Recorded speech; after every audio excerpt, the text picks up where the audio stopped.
Komið sæl og verið velkomin að Rauðaborðinu, þriðjudaginn 7. janúar.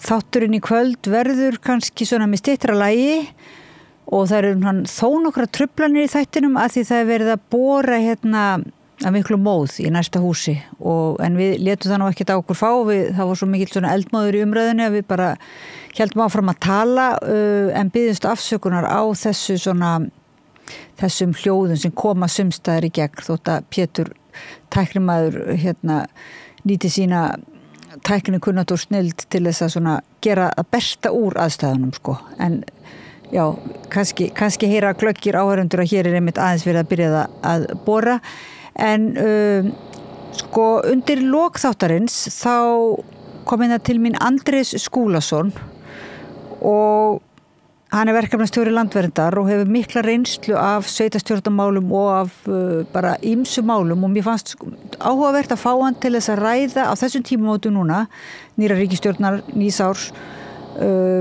eiginlega hvernig svona orku- og auðlindamálin hafa beina áhrif á byggðastefnu á Íslandi og þetta tal atvinnuuppbyggingu og atvinnustefnu byggðastefnu að hún geti einhvern veginn komið á eftir orku- og auðlindamálunum að við svona setjum þetta dálítið í samhengi og ég svona mæli með því spjalli þótt að borhljóðin séu þar ansi massív. Á undan Andrési Skúlasyni kemur Árni Finnsson hjá Náttúruverndarsamtökum Íslands og hann auglýsir eftir fleiri talsmönnum umhverfisverndar í spjalli við Björn Þorláksson. Árni er náttúrulega svona einn af okkar reyndustu náttúruverndarmönnum þannig að það er ákveðið svona samhengi í samræðinni í kvöld. Karl Jóhann Jensen rithöfundur frá Færeyjum sem hefur komið út í íslenskri þýðingu eiginlega alveg stórkostlegur rithöfundur, hann er orðinn okkar svona fréttaritari á samstöðinni og tala við okkur frá London eða Færeyjum eftir hvar hann er hverju sinni og við ræðum dálítið eiginlega ástandið í Færeyjum líka út frá nýjustu fréttum frá Grænlandi pælingum Trumps Grænland og svona eiginlega kemur nú í ljós að nýlendu væðingin eða svona ástand Færeyja er kannski ekki svo góð kannski hvorki í menningunni né pólitíkinni en og það er ágætt að spegla sig við Ísland eins og Færeyingar spegla stundum við Íslandi þá er ágætt fyrir okkur Íslendingar að spegla okkur við Færeyjar og þeir allir með sjávarútvegsstefnu sem greinilega er búin að eyðileggja ýmislegt það eru nokkrar fjölskyldur sem eiga þar eiginlega allt fjölmiðla og náttúrulega upphaflega er það bara sjávarútvegurinn eða auðlindirnar svoleiðis að þar kom líka ákveðin svona stef þetta er svona eins og tónverk sem oft byggist upp á tilviljunarkenndum bókunum og pælingum en fyrst heyrum við í Árna Guðmundsinni forvarnarfulltrúa sem ræðir við Björn Þorláksson ólöglega áfengissölu og siðlausa áfengisframleiðendur og ég tek aftur fram að það eru nokkrar truflanir af borhljóðum í þættinum í kvöld en umræðan er engu síður bara einbeitt og ég þakka ykkur fyrir að vera með okkur og óska ykkur bara góðrar samveru með okkur í kvöld. Förum ekki langt því að við ætlum að fá smá auglýsingar eða svona frímínútur og byrja svo á spjallinu. Gerist áskrifendur á samstöðinni og taki þátt í að byggja upp öfluga og róttæka samfélagsumræðu. Allt það besta er ókeypis. Knúsaðu vini þína. Samstöðin þar sem manneskjurnar koma saman. Með því að ganga í leigjendasamtökin styður þú baráttu leigjenda. Leigjendasamtökin eru fyrir öll þau sem vilja vinna að réttlæti og öryggi á húsnæðismarkaði. Leigjendasamtökin.is Ertu á leið heim úr vinnu? Stilltu á FM 89,1. Þarftu hann að tala borgarfulltrúa? Borgarfulltrúar Sósíalistaflokksins eru með viðtalstíma alla mánudaga klukkan 13:30 til 14:30. Það þarf ekkert að bóka tíma, endilega kíkja við í Bólholt 6, 105 Reykjavík. Segðu það á Samstöðinni. Samstöðin í eigu hlustenda, áhorfenda og lesenda. Sláist í hópinn og gerist áskrifendur.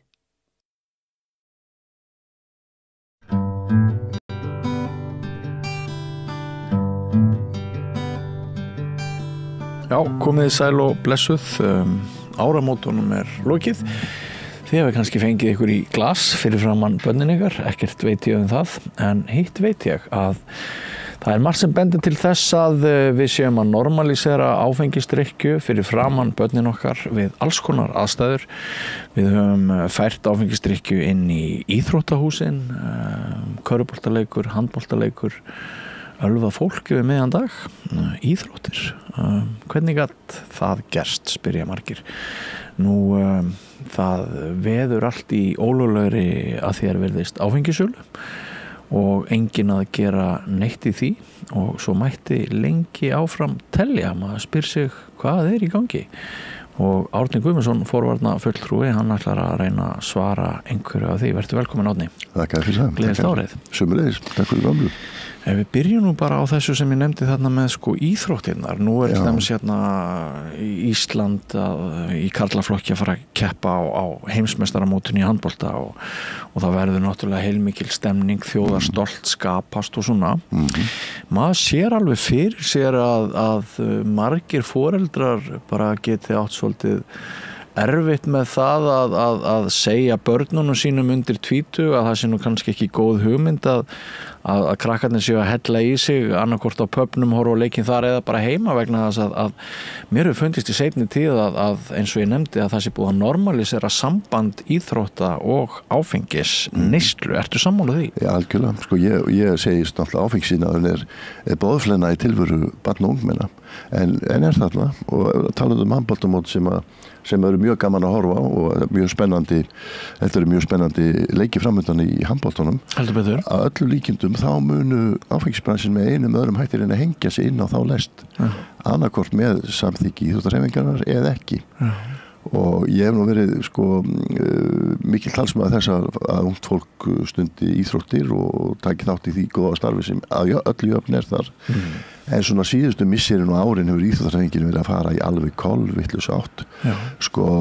Djammarkaðurinn, segjum að fólk hafi ánægð af því að drekka áfengi og skemmta sér, þá er til þess bær hús, pubbar, skemmtistaðar og annað slíkt og þeir sem vilja sameina sér tvö áhugamál þá áfengisneyslu ef það er annar bara áhugamál og íþróttir, þá getur fólk bara að fara á næsta pub og verið í friði þar með sínum samsinnungum og áhugamönnum svoleiðis áhorf í friði fyrir börnunum.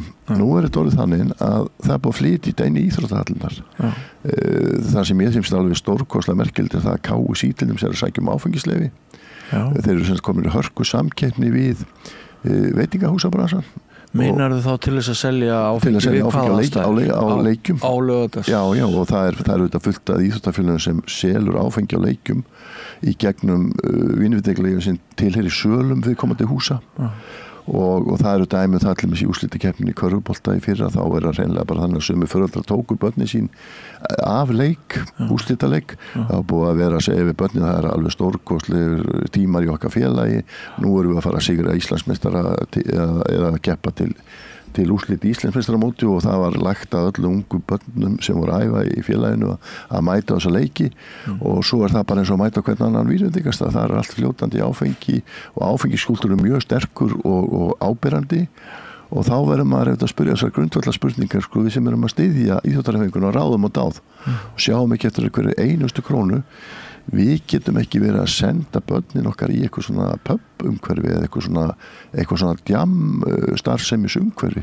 Íþróttahreyfingi verður bara ákveða það hvort hún ætlar að vera einhvers konar svoleiðis starfsemi eða uppeldisstarf.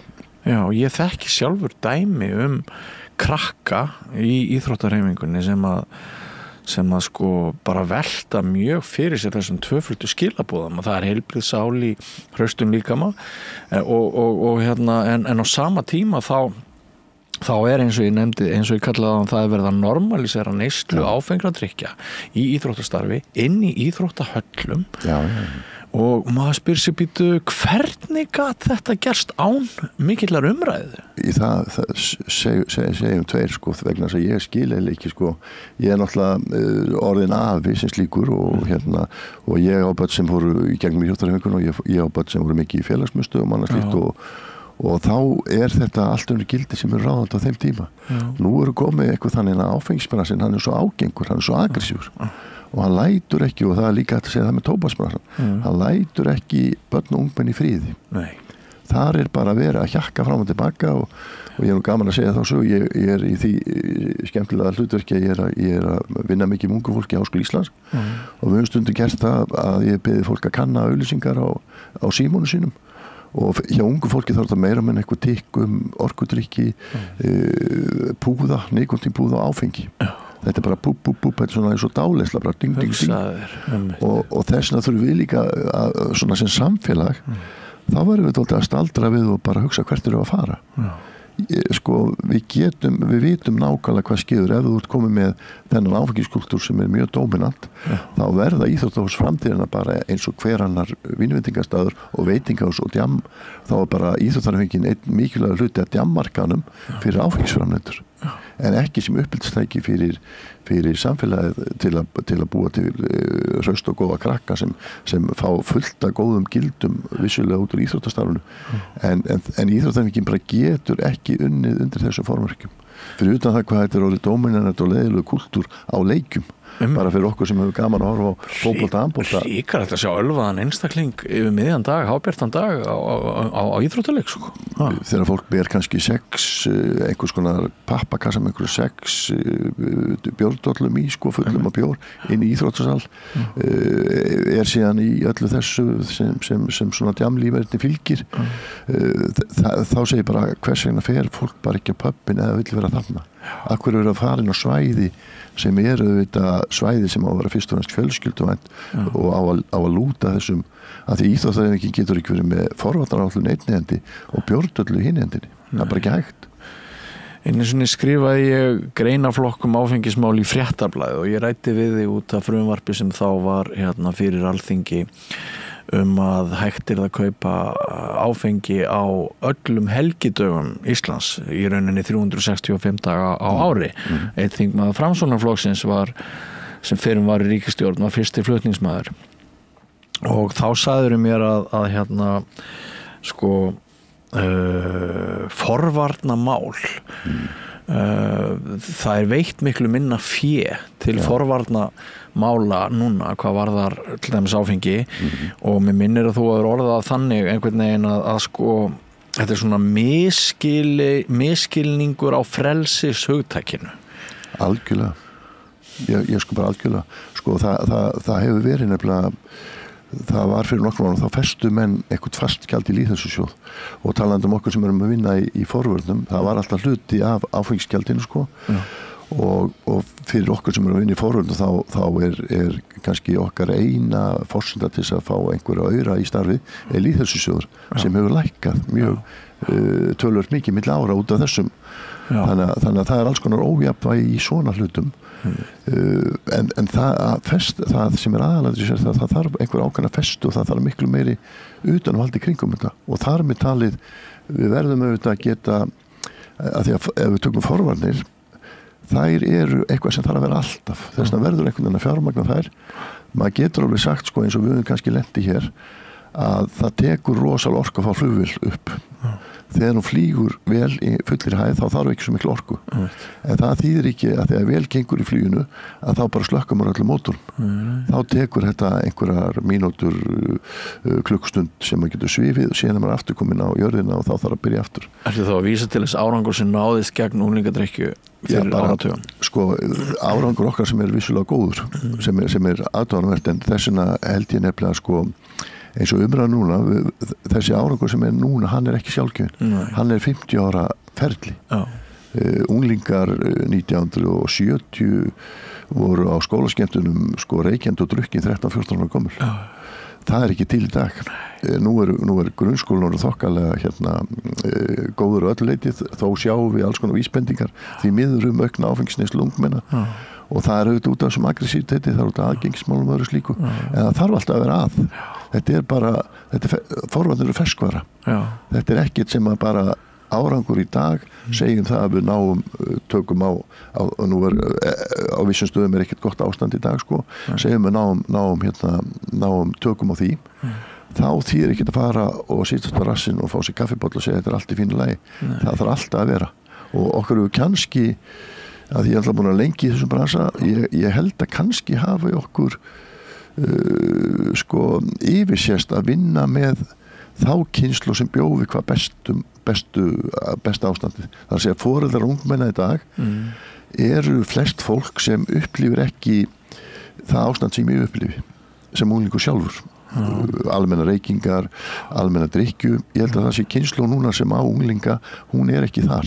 Þannig að hún tekur sína eigin æsku og getur eða ekki nota þá reynslu til að svara þessum aggressíviteti áfengismjásum. Að þau vita bara ok, þegar ég var unglingur það var allt í lagi og þau eru unglingar gott fólk og yndislegt umhverfi og allt sem að skeða þar. En það einhvers konar rof í þessu sem gerir það verkum að fólk heldur að það þurfi ekki að gera neitt. Svo sko annað sem að slæri með svo leikmann að í þessari umræðu þá alltaf látið eins og áfengi sé bara eins og hver önnur vara. Frelsisumræðina hver bara hafa rétt á því að nálgast þessa vöru. Við sjáum það líka bara umfjöllun fjölmiðla þessa ólöglegu áfengissölu, netsölu að það tipla allir í kringum þetta eins og heitan graut út bara hallærislegur. Ef þú hallar orðið á þetta vegna þá ertu einhvern veginn að kasta óorðið á frelsið. Algjörlega. Hvaða sturlun þetta? Áfengi náttúrulega það ekki bara það að þessa dagana séu hlutabréf að hríðfalla hjá sumum áfengisframleiðendum vegna þess að menn vilja merkja áfengisflöskur núna að þær séu krabbameinsvaldandi sem sannarlega eru. Írarnir fara að gera þetta núna frá með næsta ári. Já, og í Bandaríkjunum mjög mikil umræða það hvað verður áfengis umbúðir þar að allt leiðir að einu ef þú skoðar þessi mál, áfengi engin venjuleg vara, það hljóta að heyra hana einhver sérstök lögmál, ekki satt? Jú, algjörlega, og það bara og það engin tilviljun að sé sérstök löggjöf kringum áfengismál og það engin tilviljun að marga þjóðir núna eru að taka vola til, eru sérstaklega til í sínu ranni og skerpa á þessu öll saman. Sko tóbaksframleiðandinn hann nota ákveðin áróðsbröð þeir til dæmis viðurkenndi ekki tengst krabbamein og reykinga fyrir 50-60 árum eftir að það var alvitað, það var bara allir komnir á þá niðurstöðu. Áfengisbransin það sitt ofsalega tregða og þetta drifið áfram af einhver hagnaði sem vissulega mjög mikill. Þannig að auðvitað þarf þá reglur þetta og þetta að selja áfengi allan sólarhringinn og fá áfengi heimtíðin bara hvenær sem það auðvitað þjónusta sem algjörlega fullkomlega óþörf en þjónar auðvitað viðskiptahagsmunum gríðarlega vel. Og svo segja þau nei, það skiptir engu máli hvert aðgengið áfengi, fíklar og alka þeir redda sér alltaf en það helber lígi, það bara alla rannsóknir sem sýna það að það skiptir máli hvert aðgengi að áfengi ekki satt. Já, það dómsmál til dæmis, það var einhver áfengissali í Ástralíu, hann var kærður fyrir, ég held að hafi endað með manndráp og gáleysi, að því að þeir báru áfengi í veikan einstakling, þangað til hann dó alveg, ekki bara áfengistöða og þá var þessi ábyrgð að vera með 150% þjónustu allan sólarhringinn og keyra heim. Heyrði sögu af mannesku sem vantaði rjóma og var að baka á laugardagskvöld og það var dálítið tormerki að fá rjóman en höfðu alltaf panta þessar áfengi þá að það verið komið til korter. Þetta mjög sláandi. Það alls konar svona hlutir en það sem líki í þessu að umræðan ekki bara normalsir, þetta umræðan. Þetta eru gömlu góðu triksin. Það eru búin til einhverja möndur alls konar lagalega óvissu. Það alls konar hlutum slegið fram og svo eru umræðan að haldi gangandi hluti sem í raun og veru hafa ekkert með kjarta málsins að gera. Getum tekið bara þennan fræga Weinfeindóm hann í Svíþjóð, hæstaréttardóm, sem áfengisbransi vill ekki ræðum vegna þess að hann segir okkur nákvæmlega hvað er löglegt, hvað er ekki löglegt. Og það passar bara mjög illa að þetta sé ólögleg starfsemi. Það passar aldrei svo öllum afa, en það er þessi ágengni bransans og líka þetta þegar að menn eru með stofnanir svo alþjóða heilbrigðisstofnunina, landlægsembætti víða heim og víða í löndum. Þetta er allt saman sem stofnanir og sem byggja miklu vísindum, sem eru allar að segja okkur það að það þarf að sitja ákveð reglverk utanum hluti eins og tóbaksvörur og áfengi. Af því það er engin venjuleg vara og frelsishugtakið þar. Hérna er það nánast eingöngu bundið umræðu það að ég hafi þetta ítrasta viðskiptafrelsi. Ég bara er einhver gæi sem er að selja vöru og ég á bara að selja hana hverjum sem er, hvena sem er, hvernig sem er og væntanlega á hvaða verð sem er þá líka.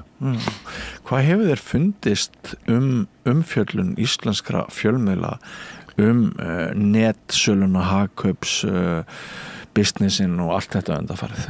Mér finnst hún oft á tíu mjög sérstök verið að segja líka það að ef þú tekur til dæmis frétt af einhverjum atburði ég er mjög hugsið gagnvart Ríkisútvarpinu sem er stofnun sem ég finnst vænt og hlusta mikið á en ég verð að segja það ég stundum verður maður mjög hugsið. Áttu dæmi?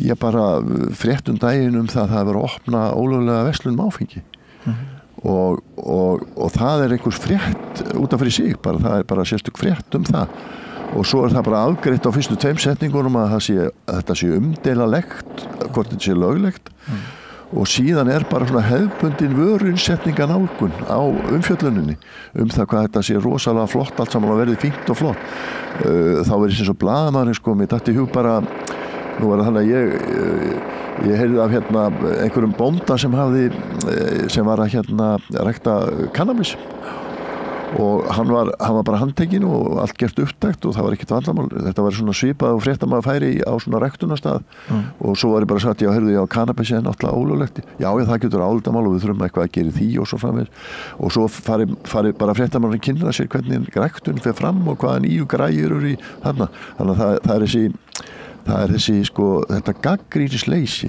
að geta komið í sjónvarp og sagt eða útvarp og sagt bara þetta er bara bull allar þessar rannsóknir og þá er ekki sagt hvað meinar þá er bara látið þá bara sem sagt hlutir ekkert eldir þannig sem er dálítið sérstakt í raun og veru þarna er einhver ótti við að draga taum forræðishyggju ekki bara það ég fer að bara velta fyrir mér hvort að og nú hefur eitt verið sem ég formaður í foreldrasamtökum vegna áfengissjölsingum sem hefur verið berjast fyrir réttundum barna til að vera laus við áfengisáróður eins og áfengissjölsingar eru og margir þessi miðlar eru að auglýsa áfengi þó þau kallið að léttul og ef þeir eru eitthvað að fjalla illa viðskiptavinnsluna þá fer maður að velta fyrir sig hvort að það sé einhver þáttur í því hvernig menn nálgast fréttir en ég bara get ekki trúa því gagnvart RÚV en RÚV er reyndar að mörguleyti farið að líta á sig bara sem einhvern einkaklúbb en ekki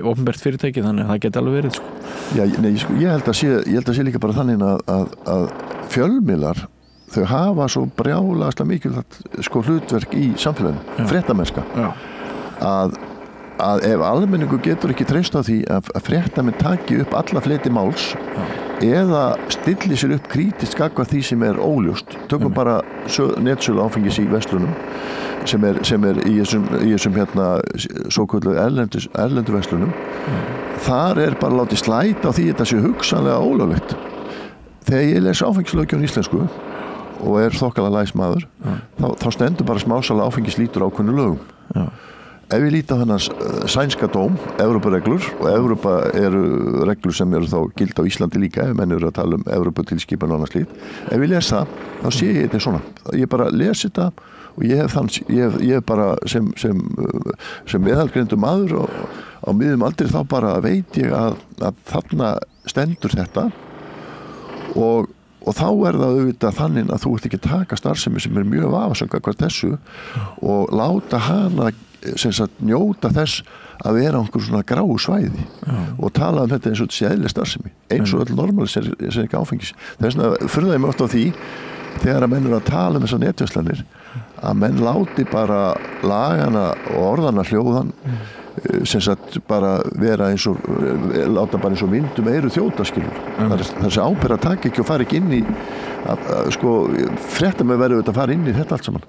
Þegar að menn halda einhverju fram alls konar hluti hérna forvarnir og hitt og þetta virki ekki og þetta sé allt bull og villisa, þá fréttamenn elda segja hvað meinar hvað hefur á bakvið í því. Kannski ekki nóg fyrir Ríkisútvarpið að fá 6 milljarða af opinberu fé og 2,5 í auglýsingafé þar á ofan á til þess að gæta hlutleysi í þessum efnum. En áhorfendur og hlustendur góðir, ég átta mig ekki alveg á því hvort þið heyrið það sem í eyrunum á okkur Árna forvarna fulltrúa núna. Ef þið heyrið í borvélinni sem einhver hér í húsinu að nota eins og við heyrum mjög mikið fyrir í stúdíónu, þá biðjumst við afsökunar á því, við vonum að þetta sé tímabundið. Kannski eru einhverjir áfengissalar eða áfengisheilsalar í næsta herbergi komnir með borvélina til þess að þakka niður í okkur, en við ætlum bara að halda áfram og ég vona að þessi hávaða röskun ef þið heyrið hana að hún sé sem minnst. En Árni, ef við svona snúum okkur að kannski lausninni sem gæti verið, hvað segir forvarna fulltrúin það, hver er leiðin út úr þessari normaliseringu afbrigðilegra hluta sem að sennilega geta lagt mannslíf í hættu, jafnvel eyðilagt þau. Íslendingar þekkja mjög vel bölvun alkohólisma og þá óhamingju sem að fylgir ofneyslu áfengis. Við þurfum ekkert á námskeið það hver einasta fjölskylda, hún er tengd einhverjum ógæfumanni eða ógæfukonu sem að hefur ánetjast áfengi. Hver er leiðin út? Við þurfum bara, við höfum stundum rætt þetta íslenska módel sem er afleiðing af mjög erfið ástandi sem var hér í til dæmis áfengismálum ungmenna fyrir löngu og það er aðferð sem er gagnreynd og við vitum alveg hvaða þættir virka. Það þarf fyrst og fremst bara fríð. Fólk þarf að fá fríð gagnvart þessum öflum, þessum aggressívu öflum sem að selja áfengi og eru nýta unglingar sem mikilvæga markhóp. Það er bara fríð því við vitum það að þáttaka í félagsstarfi, félagsmiðstöðum og æskulísstarfi og íþjóttarhefingunni að breytanda, það er að segja ef hún heldur gamlu góðu línunni sem hún var á í mörg ár, samvera með foreldrum, allir þessi þættir, aðgengi, verða áfengi, þetta eru allt þættir sem virka. Þessna ef okkur gengi vel. Og það er það sem við þurfum að gera, við þurfum að halda ákveðna stöðuleika í því, við þurfum að halda þessu milli kynslóða og þá erum við að búa til samfélag sem er gott og fínt sem það vissulega vegna þess að við erum þrátt fyrir allt saman erum við með góðan árangur en það er ekki gefið stærð og það er annars sem skeiður því að það fer ekki allt til anskotans á 5 mínútum. Þetta eru ferli sem eiga sér tíma og þess vegna er það þannig til við getum bara sagt að tökum bara svona konkrétt dæmi að ungmenni sem drekkur áfengi 14 ára það verður ekki alkoholisti þegar eru 14 og háls eitthvað slíkt. Þetta er allt saman, þetta eru allt ferlar. Forvarnir eru löng ferli, forvarnir eru ákveðin svona nálguna hegðun og við kunnum þetta mótil og það sem er svo sérstakt við þetta að íslenska forvarnamótil er útflutningsvara. Danir eru til dæmis að vinna með Youth Planet gamla rannsókn og greining að innleiða alls konar svona kerfislega þætti til þess að sporna móti unglingadrykki í Danmörku sem er mjög mikil. Það er bara þetta, fólk fær ekki frið, unglingar fá ofsalega lítinn frið til þess að vera bara unglingar sem eru bara að gera góða hlut og leika sér. Það er alltaf einhver gæi komin á öxlun á þeim og það er alltaf verið að koma einhverja menningu sem er auðvitað ekki góð og þess vegna verður bara íþróttarhreyfingin, við sem erum að vinna í æskulísmálum, foreldrar og allt þetta samfélag, við þurfum að taka okkur saman. Það var nákvæmlega það sem við gerðum upp úr 90 þegar ástandi var mjög erfitt. Þá fóru allir saman í þetta. Sem slíkt. Það er sannlega ekki saman að jafna einmitt þegar ég er 15 ára þá eins og þú nefndir áðan þá er bara íslensk börn eru bara sauðdrukkin frá með 13-14 ára aldri já. Og svo nánast skrúað fyrir það. En ég held að sko margt bendi til þess að það gæti orðið snúið fyrir okkur að býta á nálinni með þær hröðu breytingar sem að nú eru eiga þessi stað. Já, svo náttúrulega líka annað sem að sko að því að við erum að tala um þessi langa prósess. Nú hefur mikið verið rætt Portúgal og þar hafa vissulega nást ákveðin árangur þó að hann sé því miður að þverra aftur. Þeir voru, það var alltaf að tala um afglæpavæðinguna í Holland, í Portúgal, að það væri svona forsenda alls, en þegar maður kíkir allir Portúgal, þegar þeir fara í gang með sína forvarnir, þá er ástandi sennilega mun verra heldur en það var langvest hérna á Íslandi. Og svo bara þegar maður fer í gögnin og skýrslunar og allt sem að vinna með þar, þá eru þeir með svona kannski 120 aðgerðir. Eitt af því var að afglæpavæða neysluskammta, sem fólst ekki því að fólk væri laust, heldur þurfti fólk að velja milli þess að fara inn í dómsmálakerfið eða þá að fara í meðferð. Ef þú varst ekki til í neitt sem heit meðferðlegs eðlis, þá varstu bara komin inn hefðbundið dómskerfið. Hérna var umræðan dálítið um það að afglæpavæðing myndi redda öllu. Málið er ekki þannig. Málið er svoleiðis að þú þarft að vinna þetta á öllum hugsanlegum plönum. Og þar eru þessi þættir eins og til dæmis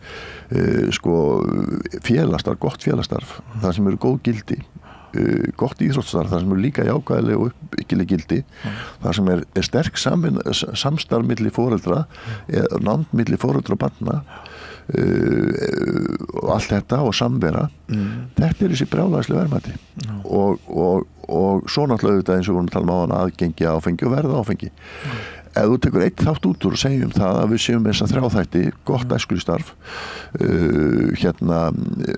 mikla nánd foreldra og alla þessa þætti, ef þú tekur eitt þáttinn og segir þetta er svo gott hjá okkur, við skulum bara taka aðgengismálin og hætta bara hugsa þau. Þá fáum við bara auðvitað aukningu sem slíka og það er bara að vita máli, það þýðir ekkert að vinna þetta á, það er ekkert svona eitt plan sem þetta vinnst sérstaklega á, það er þessari heildareffekt sem kemur á þessu öllu saman. Einmitt, og mér finnst mjög skjóta skökku við að til dæmis íþróttahreyfingin sé að opna faðminn fyrir brennivíni hér og þar á sama tíma og fleiri ungmenni bara af sjálfstæðum vilja átta sig á því að það kostar mjög mikið að neyta áfengis og það er nú ekki ókeypis að lifa á Íslandi þessi missirinn.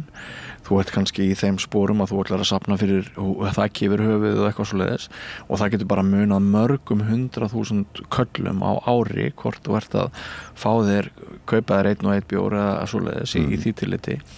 Og svo er líka bara þau eru orðin miklu selektífari gagnvart heilsunni á mörgu sviðum heldur en þegar við vorum ungir. Þau nenn ekki að vera grút timbruð og eyðileggja sunnudaginn, liggja bara í einhverju ómennsku. Þau eru bara með dagskrá og allt það á sama tíma og sem sagt maður hefur séð það að það er raunverulegt val. Það er ekki jafn mikil hópþrýstingur að allir þurfa að vera bara fullir frá með 13-14 ára aldri eins og var þegar við vorum ungir. Þá kemur þið opinbera úr allt annar. Alveg, og það er annað sko, sem betur fyrir sér maður sko, að það er að koma svona andkultúr, ef maður segir, eða svona mótkúltúr, gagnvart sem áfengiskultúr. Vegna þess að ég held að mörg ungu fólki, þeim finnist þetta, sko, ég hef nú sagt að áfengisbransi sé boðflenna í tilveru ungmenna, sem hann er, en það eru margir sem upplifir þetta þannig að þetta er bara, þú veist, þetta er ekki þetta. Og þú veist, það er ekki þetta og það er auðvitað orðið þannig að maður sér aukningu á því að fólk bara ákveður að lifa heilbrigðum lífstíl, sleppa þessu veipdótari og það er annar svona ákveði vandi sem er líka undir svona seitlar með í þessu, það er orkudrykkja notkun sem er rosalega mikil og þetta er auðvitað allt út af því að þú getur ekki opna miðla nema að sjá allar þessar ölsingar. Svo röksemdinnar sko að þið voru að tala um normaliseringu, ég var að ræða við eitt framámann í íþróttahreyfingunni eða íþróttafélagi sem var að segja allir gera þetta, allir selja á leikjum og allt þetta og vísaði þá til Bretlands og sagði það er allstaðar í enska boltanum áfengi og bla bla bla sem er reyndar ekki alveg rétt vegna þess að Bretarnir eru sjálfur byrjaðar að þeir eru konum með sita leiki ákveðna tíma til þess að forðast þetta rosalega vesinn sem skapast að fyllir í en þar ertu að ræða hlutafélag á markaði Liverpool eða Manchester United eða hvað þetta heitir allt saman þetta eru allt saman hlutafélög og þau eru eina ungmennastarf hjá þeim eitthvað starf þar sem þeir eru búin að sópa saman einhverjum efnilegum ungmennum til að gera það atvinnufótboltamönnum og þeir neita allar ráða til þess að afla sér tekna þar með talið með auglýsingum þannig að þessin svo sérstakt ef íslenska íþróttafengin allar að fara að taka sér einhver eðin hlutafélög sem fyrirmyndi í uppeldisstarfi og fara að taka áfengið inn sem sjálfsagða hluta af sínum starfþáttum eða í sínu starfsemi djamvæða starfsemi í íþróttafengina þetta dálítið sérstakt sem slíkt sko en þetta umhugsunarvert þetta það og líka bara maður sér þetta náttúrulega þetta ofsalega mikið tengt sko alls konar unglingamenningu það alltaf áfengisbransin alltaf að reyna að banka inn á þar situr þau sem markaðsbráð já bara þetta er bara hardcore business og þetta er bara sko þessi bransi er bara ítustu sérhagsmunir en hann klæði sig í sko fatna sem er eins og þetta sé sko hinn alltumlíkjandi elskulegi frændi eins og svenskæinn áfengisbransin er með einhver svona mynd af sér og þetta snýst ekkert annað heldur en bara að græða peninga sem fer þá til einhver einstaklingar sem verða moldríkir af þessari sölu það er ekkert með ef þú ert að pæla í svona samfélagsuppbyggingu og slíku þá er áfengi ekki númer 1, 2 og 3 í þeim þáttum, það alls konar aðri þættir sem eru miklu mikilvægir.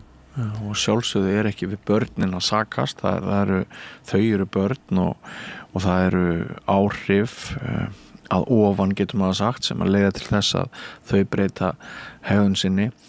Við sem fyrirmyndir skiptum náttúrulega mjög miklu máli. Ég man sko, það er svona 4-5 ár síðan ég tók eftir að fyrsta skipti fannst mér þá að á Instagram að þá fór ég að sjá fleiri og fleiri myndir af fólki sem hafði labbað á fjallstind og var að poppa kampaveginni. Og þarna var það orðin hluti af upplifunni að þú varst að hafa með þér kampavínsflösku og skjóta upp og hella í glös og þar tókstu Instagram myndina hvort sem þetta var kallahópur eða saumaklúbur kvenna eða hvernig það var og ég hugsaði með mér rosalega þetta skrítið þannig að ég sjálfur hef gert mikið að því að ganga fjöll og það er engin víma jafn góð eins og að finna endorfínið flæða æðarnar eftir þú búin að leggja fjallstindavelli þú vilt ekki skemma það á tilfinningu með einhverju áfengið einhverju slíku en það eru kannski svona 4-5 ár síðan ég fór að sjá þessar fyrstu myndir og síðan hefur maður bara séð það að við fyrirmyndir barnanna við erum alltaf að sýna heiminum okkur í aðstæðum með áfengi og við erum að senda börnunum okkar þau skilaboð, það er ekki bara áfengisframleiðendur, heldur bara við sjálf, við erum virkir þáttakendur í þessu, við erum að senda börnunum okkar þau skilaboð á okkar líf, við séum svona hamingjusöm vegna þess að við erum með áfengi í glasi. Þetta er bara, ég kalli þetta að tróða sér inn á myndir sko, þetta er bara boðflennu sko, það er líka bara ef maður tekur kvikmyndir þá ætlum við drykja í bíómyndum er mun meiri en raunveruleg drykja.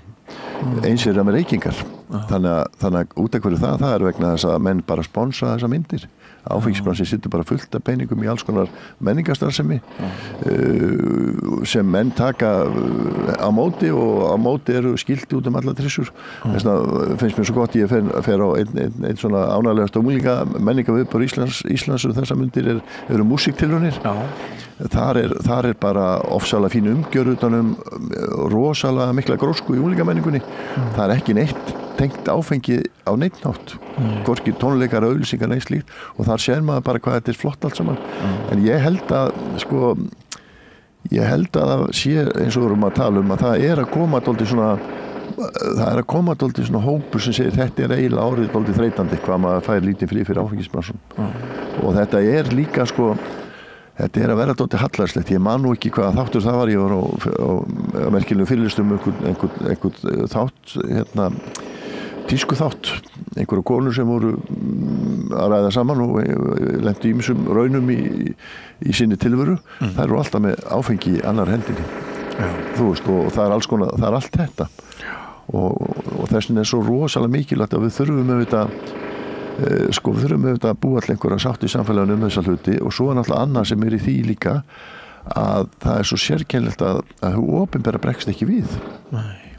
Nú til dæmis átjáferð, það laði fram kæru vegna ólöglegar áfengisölu fyrir mörgum árum. Akkurat. Þau mál eru bara látið og ég fór að hugsa sko hvernig getur það átt sér stað í samfélagi sem á að vera svona þokkalega struktúrera og síðað og nútímalegt að það sé bara látið danga í einhverjum skúffum, einhverjum mál sem eru mjög mikilvægt að væri leyst mjög rætt og vel. Þetta er hann með ólíkindum. Jódís Skúladóttir þingmaður, hún lýsti því í samtali við mig í fyrrasumar hvernig þingmenn eru stundum drukknir í þingsalunum og ég ræddi við borgarfulltrúa sem að lýstu sömu menningu hjá Reykjavíkurborg. Þetta ætti að vera arfur liðins tíma að það séu áfengisveitingar í lok hverjar ráðstefnu allra funda og okkur svo leiðis en hérna og líka sko það hafa orðið svo miklar betrum bætur á svo mörgum öðrum sviðum. Við erum alltaf að keppast við það að verða betri og betri foreldrar. Við fáum meira og meira upplýsingar það hvernig við getum gætt hagsmuna barnan okkar betur en svo stingur þetta algjörlega í stúf. Já, það er líka sko þetta eru rosalega flóknir tíma líka bara að vera ung manneski í dag. Sko við erum alltaf í upplýsingabyltingunni miðri sko og það er nú verið gaman að því að lesa þessa tíma eftir 100 ár af því ég held þetta verið bara svipað eins og yfirbyltingin sko, það er svo ofsalega breytingar. Maður sé náttúrulega bara með farsímunum sem koma bara geta sendt SMS, bara veldur byltingu í miðausturlöndum, bara ég komist undan rammi samfélagsins einhvern veginn sem getur verið þá svona góða hliðin á þessu en svo sem að bara þegar að aðgengi að fólki er orðið svo mikið framhjá kerfum. Ég man til því þegar ég var unglingur þá var einhver svona misindismadur í hverfinu sem var að keyra bíl og reyna að fá krakka í bílinn til sín og þá voru bara alla mömmur í hverfinu, þær bara létu börnin sem vita því að vera ekki að gera neitt svona sko. Núna er svo mikið sem er utan seilingar foreldrasamfélagsins út af þessari nýju tækni. Þú veist ekkert hvað auglýsingar börnin er að fá, þú veist ekkert hvað skilaboð þau eru að fá og allt þetta. Þarna er bara alls konar aðilar sem ekki að vera, þannig að við erum einhvern veginn með börn og ungmenni utan seilingar foreldrasamfélagsins sem er ekki gott. Við náttúrulega viltum svo svakalega leið að við bara réttum börnunum okkar síman og vissum ekki að þau voru jafnvel að fylgjast með sjálfsvígum í beinni útsendingu. Já, alveg bara. Við höfum verið náttúrulega algjörlega andvaralaus í svo mörgu upp á síðkastið. Já, sko það er þannig bara, þetta er bara þannig að það, sko þetta hefur alltaf verið, maður getur séð sko, dálítið gaman að velta fyrir sér eins og bara ungmennabyltingunni 70 sem er þá á móti svona ríkjandi kerfum. Kerfið var rosalega fast fyrir, þú hafðir engin áhrif í skólanum, þú varst bara krakki og þú hafðir ekki neitt að segja, allir eða yfir þér og það kemur ákveðin balans í því sko. Svo þetta er mjög bara hvernig menn eru að vinna dálítið mikið með eins og félagsmiðstöð og mjög duglegir að vinna með lýðræðishugtakið, að unglingar ráði miklu í sínu lífi og öðru slíku og það þróast allt saman og það verður auðvitað til sem maður er að búa til svona fólk sem hefur þá aðstöðu og forsendu til þess að vera henni virki þegn í samfélaginu og taka þátt í alls konar svona hlutum. Núna er upplýsingartækni þannig að hún er ekkert að pæla í þessum hlutum, hún er aðalega auglýsingur af vörur og hún gerir það mjög grimt til þessi varðandi unglingar sem eru að koma sér upp sjálfsmyndinni að það er alltaf sagt í raun og veru er gegnumgangandi þema sko að þú ert ekki búin að detti í að þú ert 15 ára þá ertu bara púkó og það er auglýst með hinum að þessum hætti og áfengi sett alltaf í glæsileg umgjörð og það hefur bara hennilega áhrif. Alveg nákvæmlega eins og það hefur góð áhrif ef þú ert í íþróttafélagi í góðu liði sem er með góða menningu og gengur vel eða illa en nær að vinna út af þessum hlutum þá ertu komið uppeldismoment sem byggir á svona einhverjum elementum sem eru uppbyggileg og þú lærir þetta þar ef þú tekin í annar samhengi sem er þá áfengissýnarnir sem er að senda fólki skilaboðum það sé ekki nóg gott að þessi ekki byrja að drekka og það er að drekka þessa sort og allt þetta og þetta sé æðislegt að gera þetta svona hins inn þá ertu búin að taka fólk út úr þessu umhverfi sem er uppbyggilegt og uppeldi í sinni tærustu mynd í það að sita fólk í að halda að þetta sé almenna og ef þú ætlar að vera manneskja þá þarf maður að gera hitt og þetta og eignast ekki víni, auglýst einhver eftir marga bjóra, auglýst einhver áfengisfyrirtæki þannig að það er þessi element sem er búið að taka dálítið frá foreldrakynslóð dagsins í dag og hún er kannski bara hluta því sjálf sem fyrsta kynslóð upplýsingartæknir að hún er orðin svo það er búið að pikka svo mikið í þau hitt og þetta að þau eru sjálf kannski ekki alveg með allt á hreinu. Þannig að það er svo mikilvægt fyrir okkur þessi samfélag að geta haldið einhverju grunngildum í gegnum ýmiskerfi eins og í gegnum uppeldiskerfi til þess að búa til alveg samfélag. Annars verður þetta bara eins og einhvers konar allsherjar markas torg, einhvers konar sem menn eru bara að kaupa og selja og skiptir engum máli annað en einhver græða á einhverju frelsi til viðskipta eða slíku. Það þarf einhvern veginn að vinna með og þess vegna er maður svo kritísku gagnvart í að þegar hreyfing og íþróttahreyfingin heldur að áfengi sé einhvers konar liðsmaður í þessu tæra og fallega starfi sem á að vera að vinna og er unni víða skilur. Já, einmitt. Það er þessa pælingar sem eru dálítið sem eru dálítið svona kjarni þessa máls. Já, þetta eru mjög umhugsun að verði punktar. En tekur eftir því Árni að við verðumst hafa haft borvélina undir?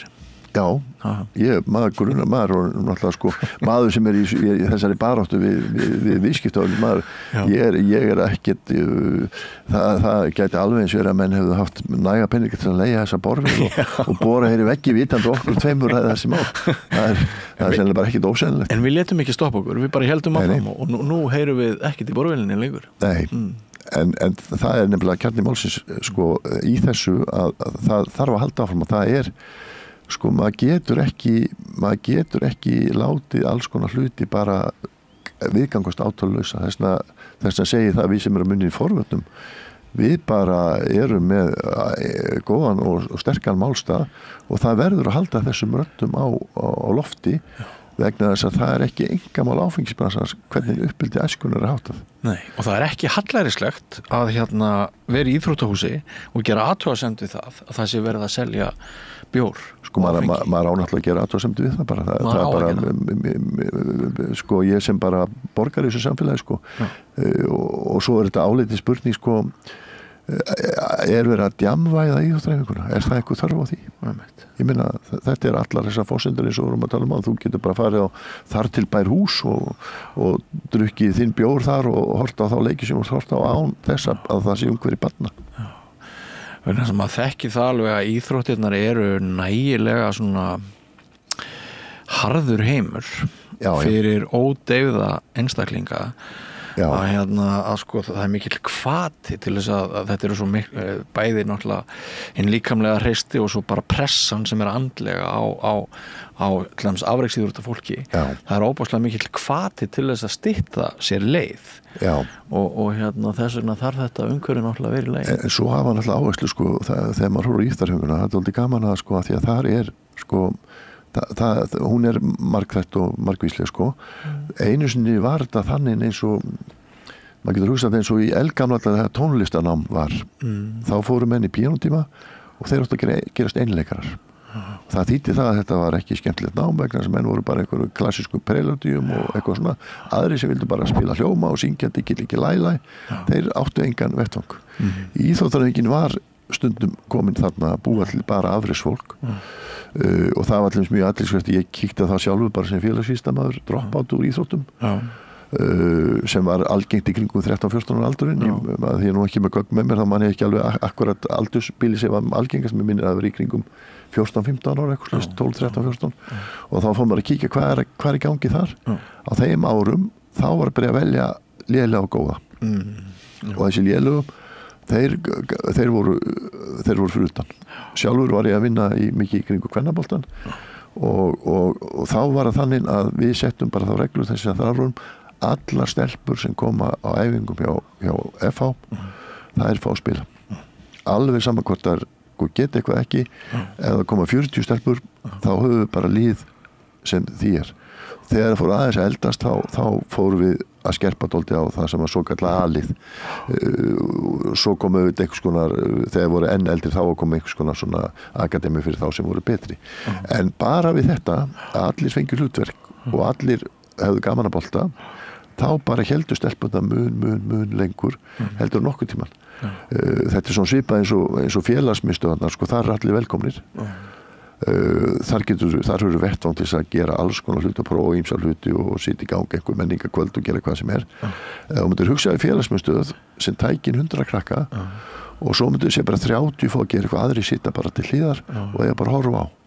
Þannig að það alls konar svona hlutir, þess vegna segir sko íþróttahreyfingin, hún með svo mikla, hún með svo óbóðslega góð tækifæri til góðs og heilbrigðs uppeldis, sérstaklega heilbrigð lífstíl og allt þetta, þá má hún ekki láta plata sig út í svona vitleysu, af því að það á mörgum stöðum og mjög víða, þar alveg frábær starf unni í íþróttahreyfingunni, alveg eins og í félagsmiðstöðunum sem eru mjög merkar uppeldisstofnanir, að þess vegna verðum maður að segja sko, ok, við verðum alveg að vera sönn í þessu, við þurfum að búa til skjól fyrir ungmenni fram á einhver tiltekinn aldur, þannig að þeir geti fengið verið friði í umhverfi sem laust við alls konar áreiti eins og nikótínbúðana, orkudrykkina og sérstaklega ágenga áfengisbransa. Rodney, það búið að vera fróðlegt og áhugavert að spila við þig. Þakka þér fyrir þitt framlag. Þú heldur áfram að djöflast í þinn. Það sjálfsögðu og það bara hvet alla til þess að láta sig þessi mál varða. Þetta bara eitt af mikilvægustu verkefnum og verðmætustu verkefnum sem samfélag glími við, það að búa til heilbrigða æsku. Ég tek undir það og ég vona bara að þið hlustundur og áhorfendur góðir séu sammála okkur Árna með mikilvægi þess að breyta umræðinni. Hún komin á einhverja slóðir sem að maður eiginlega skilur ekki hvernig gat orðið. En úr þessu yfir í aðra sálma hér eftir andartak, ekki fara langt. Gerist áskrifundur á samstöðinni og taki þátt í að byggja upp öfluga og róttæka samfélagsumræðu.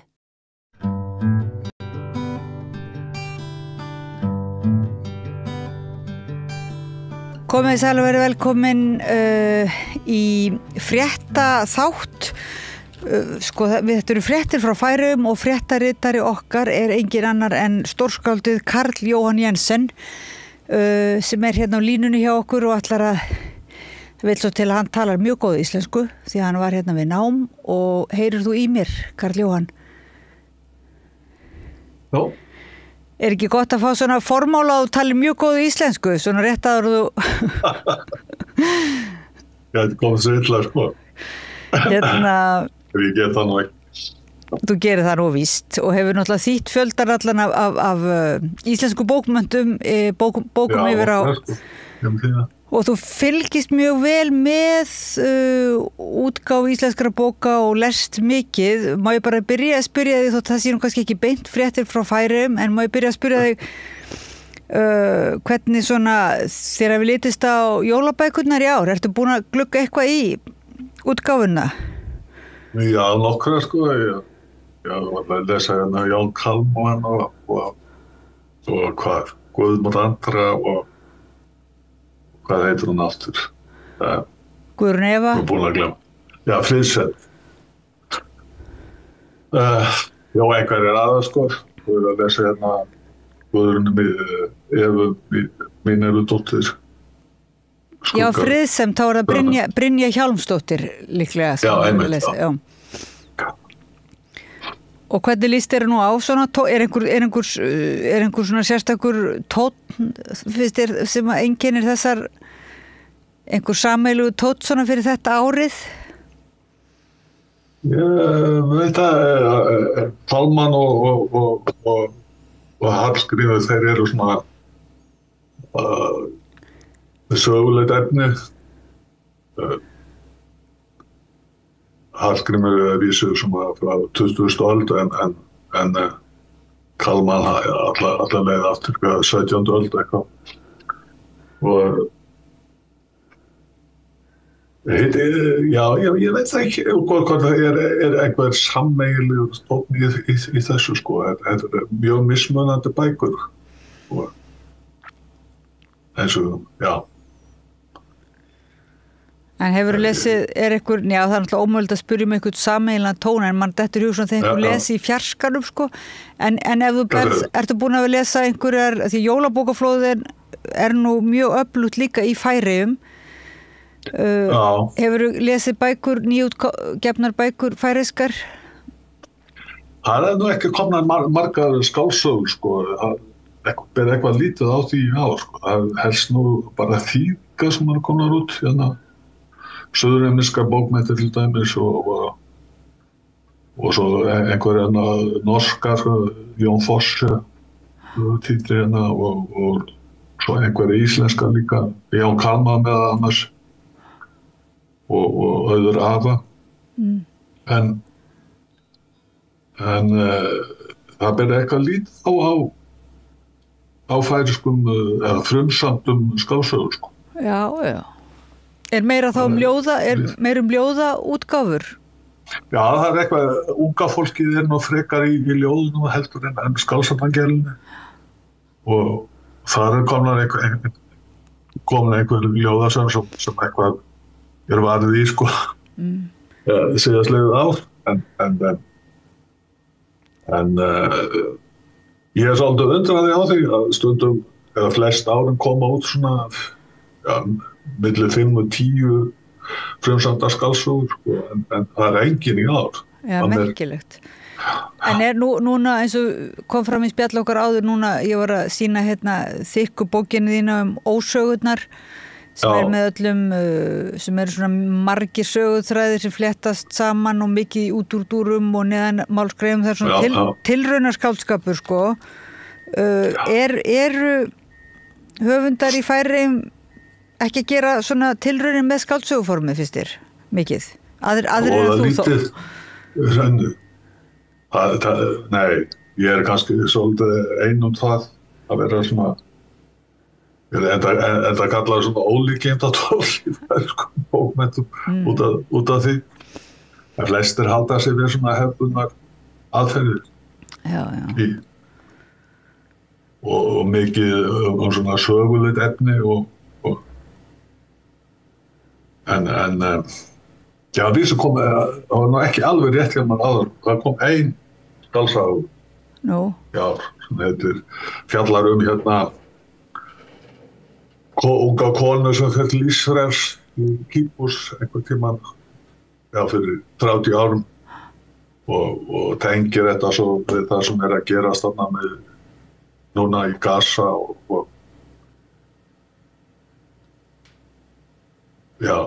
veltur svona fyrir sér. Þetta svona blanda á hugleiðingum og frásögn. En einhvers konar skálsaga saman. Hún heitir Marion Sütterberg Kellners. Skrifaði það bók. Kom út einhver tíma í sumars, snemma í haust. En einhver tilraun finnst þér verið skálsaga ég man eftir. En finnst þér verið einhver tilraunamennska, sko, í færeyskum bókmenntum í öðrum greinum, þú veist, svona, má segja, er eitthvað svona gróska eða þannig? Já, mikið kringum tónlist. Unga fólki svona að gera tilraunir með svona tónlist og textagerð, sko. Það ekki beinlega svona söngvatextar, sko, svona hefðbundnum skilningi frekar að vinna, koma ljóðum og hljóðum saman. Ofta mjög skemmtilegum hætti. Það grúpaðina sem heitir Agrasoppar. Það vinnur mjög mikið í það. Já. Þannig með texta og músík, sko, svona óhefðbundum hætti. Og ég geri þetta hefðilega svona, hvað við segja, leiklist líka, sko, blandast inn í þetta. Þarna svona gróskan svolítið í Já, aðalega finnst mér eins og stendur. Hefur þú nokkuð fylgst með, sko, það ný þáttaröð núna sem sýnd í íslenska sjónvarpinu Vigdísi forseta, hefur þú nokkuð séð hann? Ég fæ ekki aðgang að þau, sko. Nei, þú fær ekki aðgang, nei. Engangur sýnd á Íslandi. Já, það kemur kannski að því. Það eru bara tveir þættir búnir. Já, ég veit það nefnilega ekki, það bara 2 þættir búnar og maður svona strax orðin dálítið svona hugsi yfir bara svona frásagnar forminu eða svona hvaða sögu verið að segja manni, sko. Það verið gaman að heyra hvað þér finnst það. Ég hefði gaman að vilja sjá þetta, sem sagt, maður fær ekki aðgang, sko, ekki fyrstum sinn að mista. Nei. En hérna, ég ætla að spyrja þig hefur fylgst með fréttum frá Grænlandi? Tegjum þennan fréttatíma yfir líka hérna svona nýlendu fréttir. Já, ég hef nú aðeins fylgst með í þessu sko, sérstaklega viðbrögðum Dana við þessu. En já, það eru uppi fótur og sitt þarna í danska stjórnarráðinu og menn finnst náttúrulega að sér vegið og sína rétti til að eiga Grænland sko. Það er eins og engin skiptir sér á grænlendingum í Danmörku. Þetta virðist bara snúast rétt Dana til Grænlands. Og Dönum finnst engin freklega að þeirra rétti. En svo sagt, skipta sér minna á hvað það enda verið að vara Grænlendinga, eða nota þetta sem tækifæri til að vara Grænlendinga við að taka sjálfstæði. Já, Dani nota tækifæri til þess að búa til grílu. Er þetta stjórnmálamenn svona á hægri vængnum, borgarlegu flokkunum sem kallaði, sem eru að því. En núna er hann í heimsókn Trump junior. Já, er þetta ekki þess að sonur Trump sem er í heimsókn í Grænlandi og er svona... Já, eins og meðan við erum að tala hérna, sko, hann er að lenda hann núna. Já. Samkvæmt fréttum við á. Og eru Danir að vara Grænlendinga við að sem sagt, ef að þeir fái sjálfstæði að þá muni vera auðveldara fyrir eins og Bandaríkin að bara eigna sér þetta allt. Já, hljóðið í Dönum er að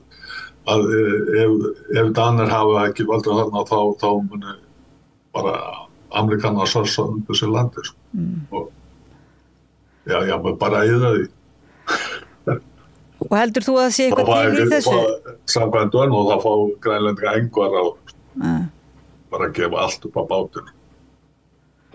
En heldur þú, Karl Jóhann, að sé eitthvað sko, sem sagt, til í þessu? Heldur að sé hætta samfara stæðja Grænlendingum ógn af svona einhverjum stór þjóðum eins og Bandaríkjunum og heldur að sé í alvöru eitthvað skjól að því að vera nýlenda en ekki frjáls undan nýlendu? Nei, það er ekki skjól fyrir þá að vera nýlenda, ég held það.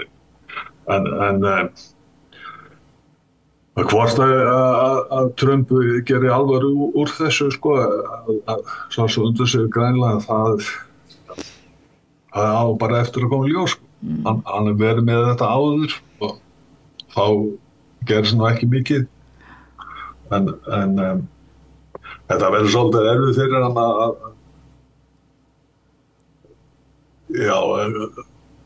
hvað var það heimsálit á Bandaríkjunum? Álit heimsins að Bandaríkjunum mun laskast mjög vel ef hann gerir alvöru úr þessu. Það vill nú svo til að Bandaríkjunum er nokkurn veginn sama álit annara? Gangi inn á það að láta hann kaupa þetta. Þó að Danir hafi nú áður selt land. Það seldu hérna nýlendur hérna í Karibíska hafinu sínum tíma. Virgin Islands heitir það nú eða dönsku eitthvað fram til ásins 1917 og var þetta selt og var haldin hérna þjóðaratkvæðagreiðsla út af því jafnvel í Færeyjum sín tíma. En er einhver umræða þetta mál Grænland og þessa hættu, sem sagt, aðsteðandi hættu, er einhver umræða það í Færeyjum? Hefur orðið svona var við það? Nei, það er nú skengilega lítið. Það er minnst á þetta í fréttum, en það er ekki raun og verið talað mikið það. Og hvaða afleiðingar þess gætu orðið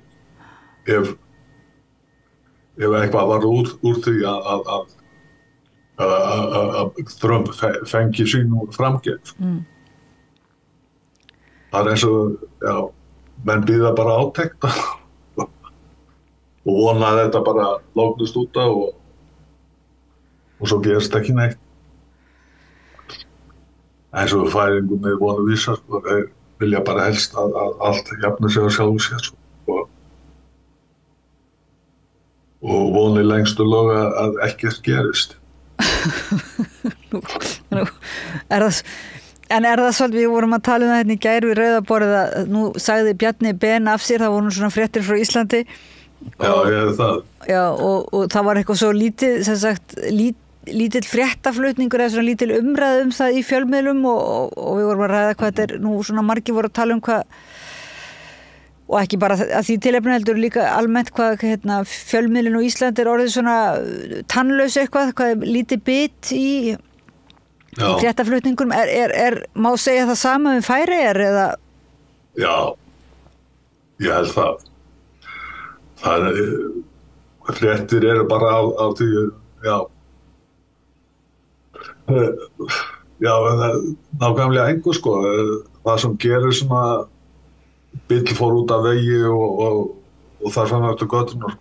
Það enginn á alvöru fréttaflutningur af eina eða neina sko, þegar kemur að pólitík eða á stórmálum og alls ekki utanríkismálum sko. Þó að varði Færeyjar að vilja lítið. En var einhvern tímann meiri fréttaflutningur, þú veist? Var einhvern tímann meiri svona gaggrínni umræða í Færeyjum? Manst þú eftir þeim? Já, ég held það aðeins meiri sko, fyrir svona 20-25 árum. Það hefur breyst mjög mikið síðastliðin 10-15 árum. Blöðin er að mestu horfin sko, það bara eitt blað eftir af og voru 7 mest lét og það hefur nú gert svona,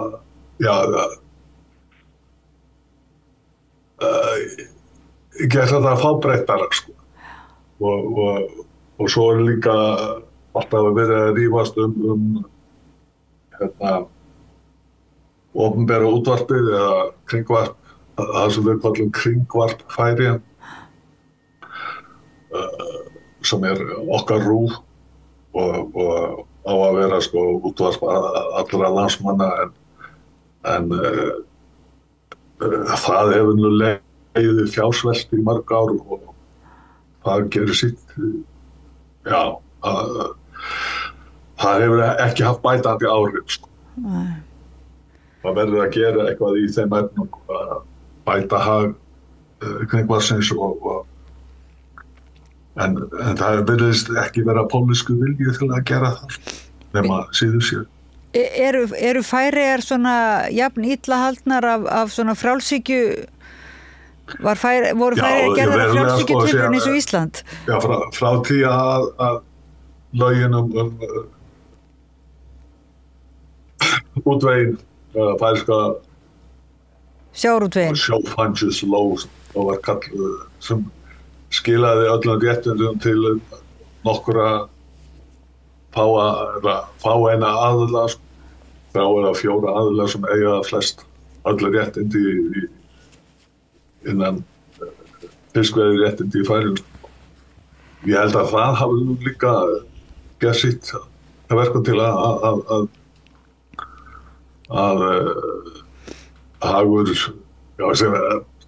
þetta hefur versnað sko, með fréttaflutning. Það verulega dregið úr vilja manna til að halda uppi raunviljum fréttaflutningi á því sem að gerast í þjóðfélagi. Er þetta svona jafn slæmt kerfi og kvótakerfi hjá okkur eða svona jafn óréttlátt gagnvart almenningi? Að mér finnst. Já. Það er gert það að verkum að það eru nokkru fáir aðilar sem stjórna bara öllu, eiga allt. Jafnvel. Þannig að þetta er svona samherja stemning í Færeyjum eða hvað? Já, það má segja það.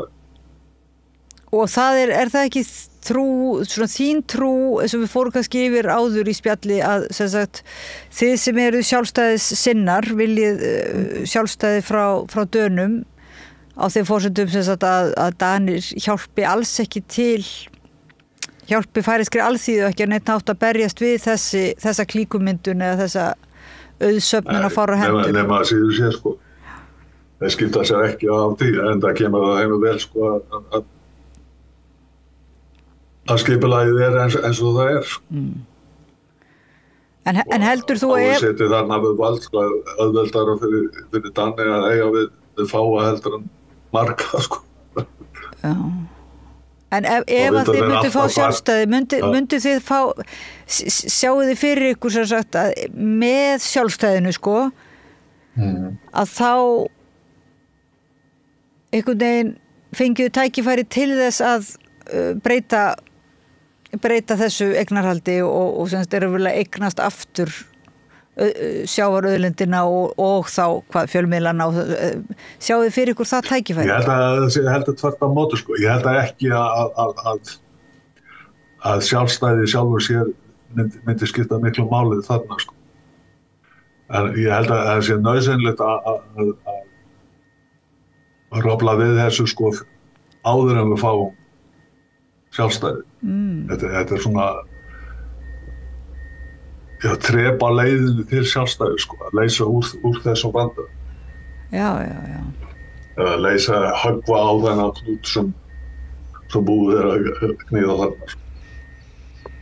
Og hvernig sérðu einhverja leiðir svona á 9 ári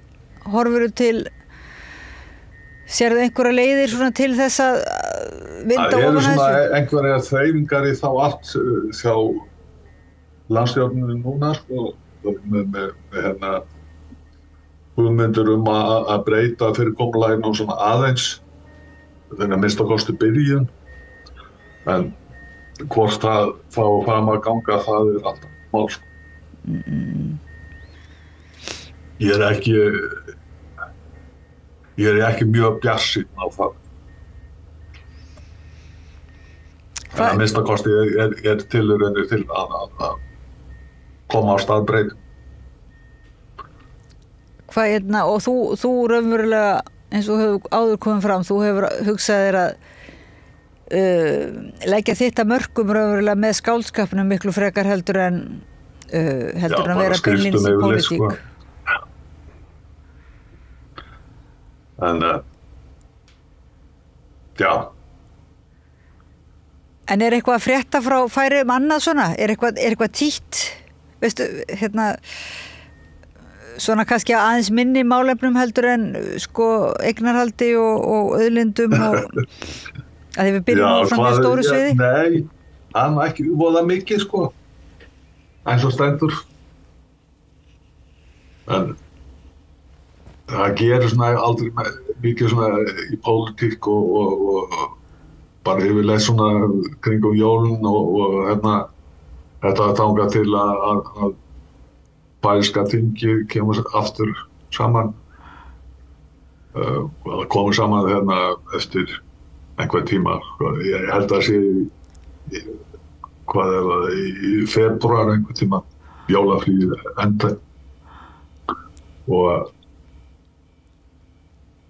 þangað til þá ekki mikið fréttum svona á pólitík og nema þetta sem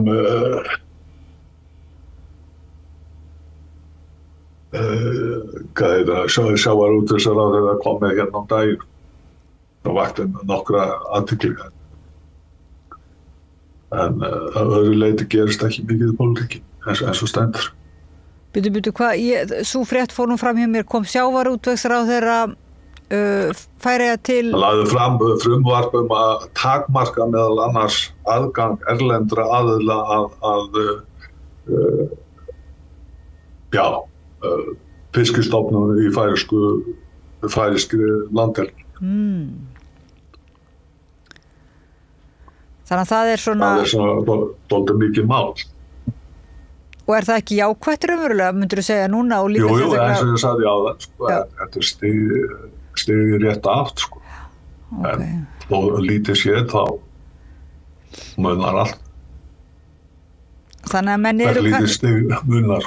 menn eru aðeins að vakna, kannski Trump verið til góðs að þýleituna eða sonur hans svona, þú veist, verið svona eins og hanar sem belgja sig á haug og svona vekja kannski suma upp af værum svefni. Það gæti verið sko, en mér skilst að margir færingar finnst Trump frábær pólitíks og fagna því að hann komist til valda. En það kristilegir með mjög sterk ítök í færsku þjóðfélagi eins og kannski veitist. Já. Þetta er eins og mér skilst að það sé út í Vestmannaeyjum færsku.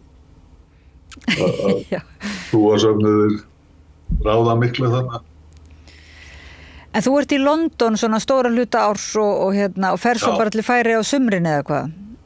Já, var síðast í ágúst. Allan ágústmánuð. Og já, það stendur ekki til að fara heim svona í bráð en það verður nú einhvern tímann sumar kannski fyrr og eitthvað kemur upp. En finnst þér það sem þú lýsir svona, þetta svolítið, maður fær svona aðeins tilfinningu fyrir einhverju ládeyðu eða þannig að þú ert svolítið ósáttur við þína þjóð, sko, langþreyttur allavega á að bíða eftir að eitthvað gerist. Já, ég alveg sammála þessu orði, sko. Þessari lýsingu svo ládeyða. Það pólitísk ládeyða og hefur búið að vera í allt og langa tíma mínu dómi, veistu hvað. Allavega síðustu 15 ár. Það búið að vera þannig. Og versnaði við það að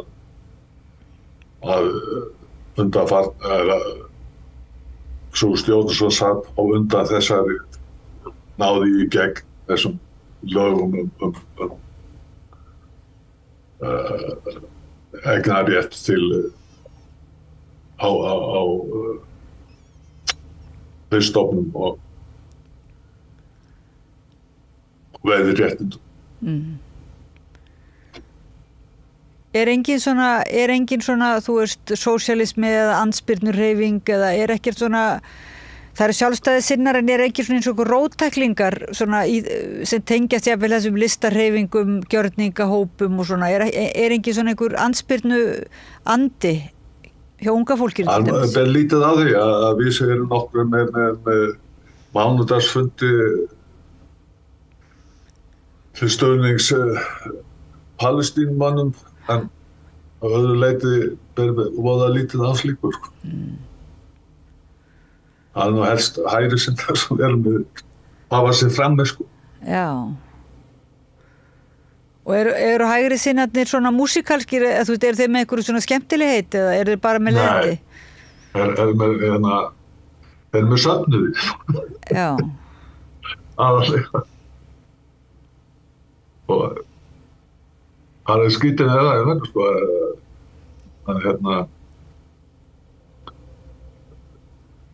inni kristni yfirleitt svona mjög hægri sinnar. Ákaflega hægri sinnar.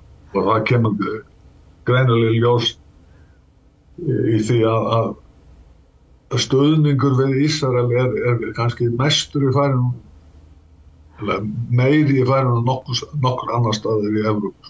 Já, hérna. En það sé minnst að kosti 60%. Já. Ekki þá. Og ég vil ekki heyra að tala annað, sko. Allt sem Ísrael gerir sé rétt og gott. Það vil ég réttlæta allt sem Ísrael gerir. Þetta ekkert mjög svona góð, þetta ekkert hressandi fréttir frá Færeyjum, ég nú að segja, sko, en Nei, það ekki það, því miður. En af þér sjálfum, þú ert ekki að skrifa, þú ert ekki bara að lesa íslenska bækur og færeyskar, þú ert ekki að skrifa á fullu? Jú, við erum að skálsaði í gerð, það verður, hvernig verður ég tilbúin með kannski næsta ári einhver tíma. ekki að þessu ári, sko, það er 25, en kannski svona stefni á því að gefa út á vorið 2006. Og er það hlungur eða hlussa eða svona eins og þú svolítið... Já, það verður það, því miður, sko. Þetta verður 500 blaðsíðna. Dóðrætt. Stefnir í það, Þú ert ekkert að sko gera þú ert ekkert að gera þýðendunum auðvelt fyrir eða svoleiðis sko, en... Nei, því miður. Að reyna að koma að því.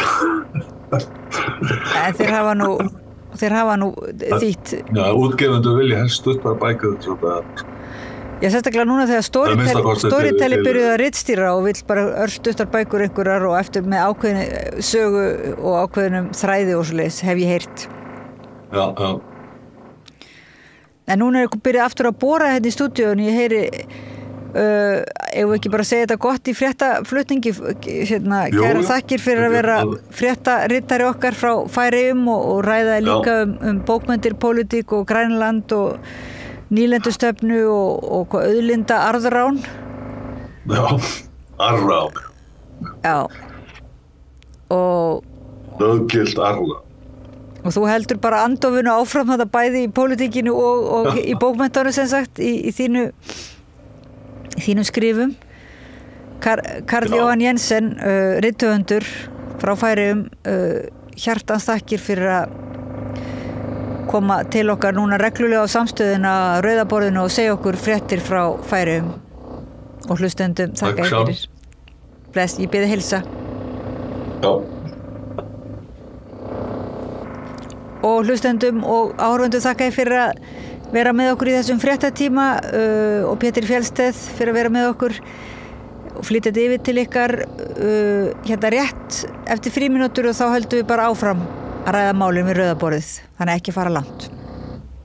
Gerist áskrifendur á samstöðinni og taki þátt í að byggja upp öfluga og róttæka samfélagsumræðu.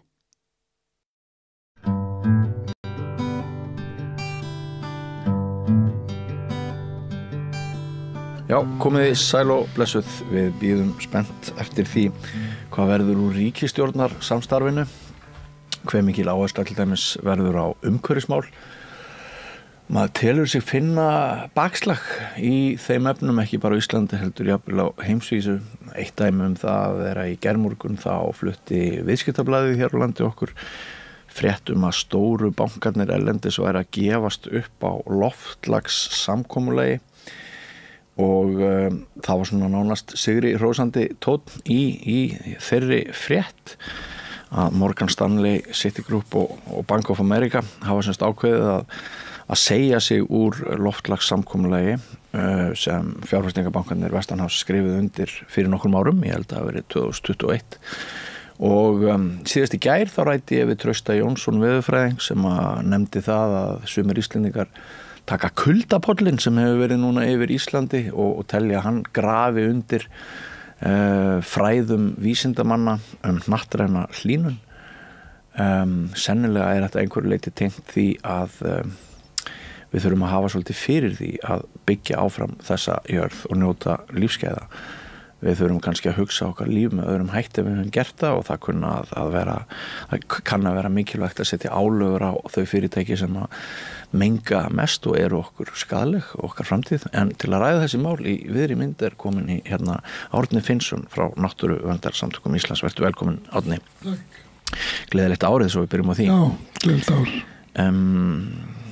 Þessi frétt sem ég vitnaði í Viðskiptablaðinu, ertu sammála mér með að það er einhver tónn þarna sem að manni finnst svolítið óþægilegur? Það er búið að vera tónn í Viðskiptablaðinu svona dálítið lengi, finnst mér sem að... Hvað var þetta? Sem er svona, hvað segja, það eru ekki mjög lindur umhverfisvernd. Nei. Ekki heldur Viðskiptaráð. Nei, það er nú mig. Ekki heldur Samtök atvinnulífsins. Nei, Eru þetta stofnanir sem að bara neita að hugsa morgundaginn? Ég veit nú svo sem ekki hvernig þeir hugsa en ég held að það bara verið hér mjög sterkur tónn í atvinnulífinu alltaf lengi. Það svona svolítið grænt mála yfir þetta sem tjáðum, en það kom mjög skýrt fram á hálfu samtaka iðnaðarins, samtaka atvinnulífsins segi að undanförnu að Ísland getur ekki dregið úr losun. Við erum ekki þessu umkomin, við erum svo góð nefnilega, við erum búin að gera þetta allt, við erum búin að leysa málið af því að við erum með svo margar virkjanir sem ekki losa gróðurhúsalofttegundir og það er búið svona alltaf einhlega áraður að hálfu atvinnulífsins í þá lund að því að við notum svo mikið hreinni orku, þá þurfum við ekki að gera neitt. Eða það sé bara ekki sanngjarnt að Ísland gerir nokkuð. Ég sá síðast Albert Jónsson sendiherra fyrrum halda þessu fram á Facebook bara fyrir nokkrum dögum. Hann segir að Íslendingar eigi að njóta ívilnana, við eigum ekki þurfa að leggja okkur sömu byrðir af því að hlutfall hreinorku og grænnar orku sé svo hátt hjá okkur. Já, ég er nú ekki sammála þessu en sko hann kannski kemur aftan úr þeim skóla sem að myndaðist þegar hann var að vinna fyrir Davíð Oddsson í forsætisráðuneytinu og stefna stjórnvalda var eindregið sú að við ættum að fá undan þá frá þessu öllu saman. Já. Sem við fengum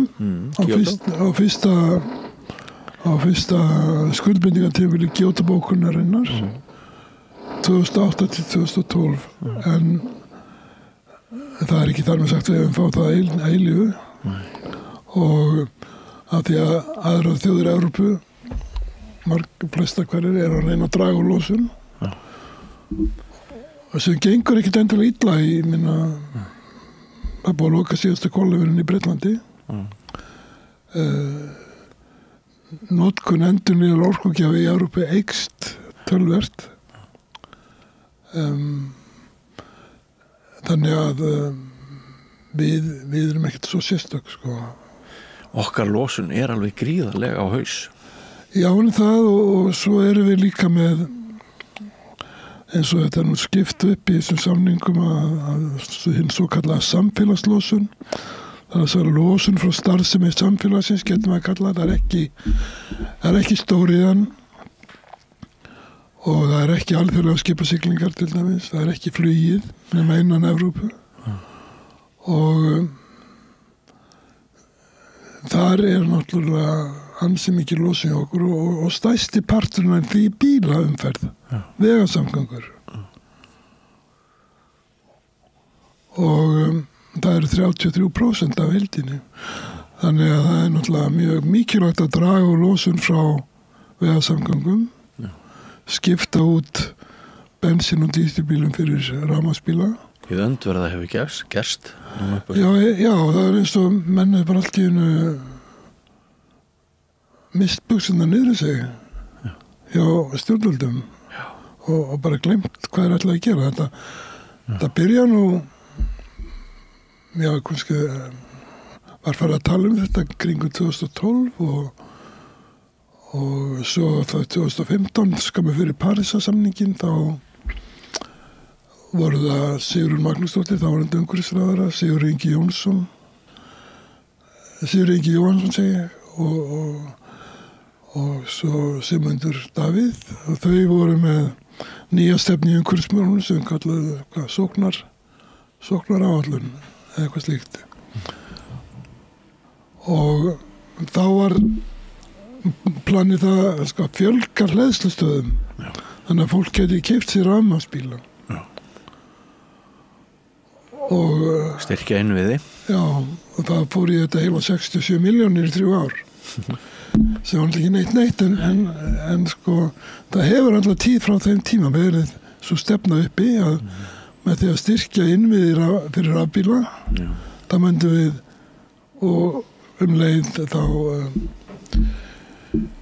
veita afslátt á rafbílum það myndum við styrkja þennan hluta vegasamgangna sem myndi þá draga úr losun en það markmið bara ekki nást og það eins og ég segi, þeir mistu bara buxurnar niður sig fyrir og breyttu kerfinu tók upp kílómetragjald og allt í lagi með það en sko einhvern veginn almenningum fekk bara þau skilaboð að nú erum við hættir að styrkja rafmagnsbíla sem neinu nemi það var einhver miljón sem fólk að fjekka ef að bílinn kostaði ekki meir en 10 milljónir. Þetta hljómar allt frekar leiðilegt sko, þetta svona smáatriði en aðalatriði náttúrulega það bara að fólk sjá sér hagi að kaupa sér rafmagnsbíla. En svo kannski gleymdist hitt að það er alltaf sérstakt að styrkja fólk sem kannski mest býr í Garðabæ til að kaupa sér rafmagnsbíl. Og svo fá hinn ekki neitt. Nei. Og það hefur kannski verið skynsamlega að reyna að finna leið til að þeir sem ekki hafa efni á að kaupa sér rafmagnsbíl að fá einhvers konar annars konar bætur, annars konar aðstofun, þess að það er ekki bara þeir sem eru vel efnaðir sem eiga að njóta umhverfisækjarna. Já, og svo náttúrulega hjálpar okkur ekki að við höfum veðjað náttúrulega í gríðarlegu mæli á ferðaþjónustuna sem að kallar á alveg gríðarlegt magn ökutækja og við erum náttúrulega mörguleiti með bara þannig land, stórt land, fáa íbúa, það þarf að keyra langar vegalengdir á milli og ég held að kannski mesta vandinn hafi verið að ferðaþjónustan kaupi gríðarlegt magna bílum fyrir bílalegur og það hefur ríkt ákveðin tregða að kaupa rafmagnsbíla fyrir bílalegur og það hefur verið reynd að bæta úr þessu þegar þú sér að þú kemur sur á Keflavíkurflugvöll að það er búið að setja hérna upp rafhleðslustöð mjög stóra fyrir bíla en ég held að þetta er að gera miklu betur og auðvitað kostar þetta. Já. Ef maður sér ökutæki í miðborgum sumra evrópskra borga, núna þá eru þau öll rafmagnsdrifin, meir og minna. Maður finnur alltaf díselikt lengur í sumum borgum. Það er alltaf ekki Oslo. Alltaf ekki Oslo. En við borga þetta náttúrulega niður og núna er 100%, næri 100% öllum bílum sem seljast í Noregi eru rafmagnsbílar. Þeim fer fjölgandi í Svíþjóð. Þar hefur nú verið vandamál með í þeirri ríkisstjórn sem það er núna Svíþjóðademókratar, þessi hægri öfgaflokkur. Þeir hafa komið veg fyrir umbæti til að draga úr losun. Nú spyr maður sig Árni það er ekkert mjög mikið umhverfismál í stefnu yfirlýsingu ríkisstjórnarinnar. Það er verið að tala um að einfalda ferla, stytta kannski leiðir til þess að taka virkjun og nýtingaflokki og eitthvað sluðis. Útfærslan kannski ekki alveg skýr. Við erum með Jóhann Pál núna, umhverfisráðherra. Hann er ungur, það gæti hjálpað okkur vegna þess að ungt fólk er með að jafnaði annað viðhorf til þessara mála heldur en þeir sem eldri eru af eðlilegum ástæðum. Það mun frekar bitna á þeim og börnunum þeirra heldur en mér og þér, þessar breytingar sem er að verða í heiminum. En eftir að Vinstri grænir falla af þingi bara komplett, hverjir eru þá málsvarar náttúrunnar og umhverfisins á þingi sýnist þér núna? Í stjórnarandstöðunni eru náttúrulega ekki margir eftir. Nei, ég held ekki og það er nú svona alltaf óljóst hvað þessi ríkisstjórn mun gera í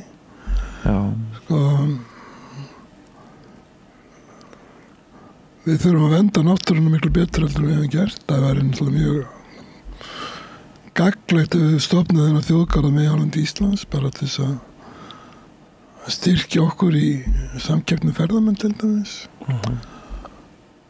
Það væri mjög gagnlegt að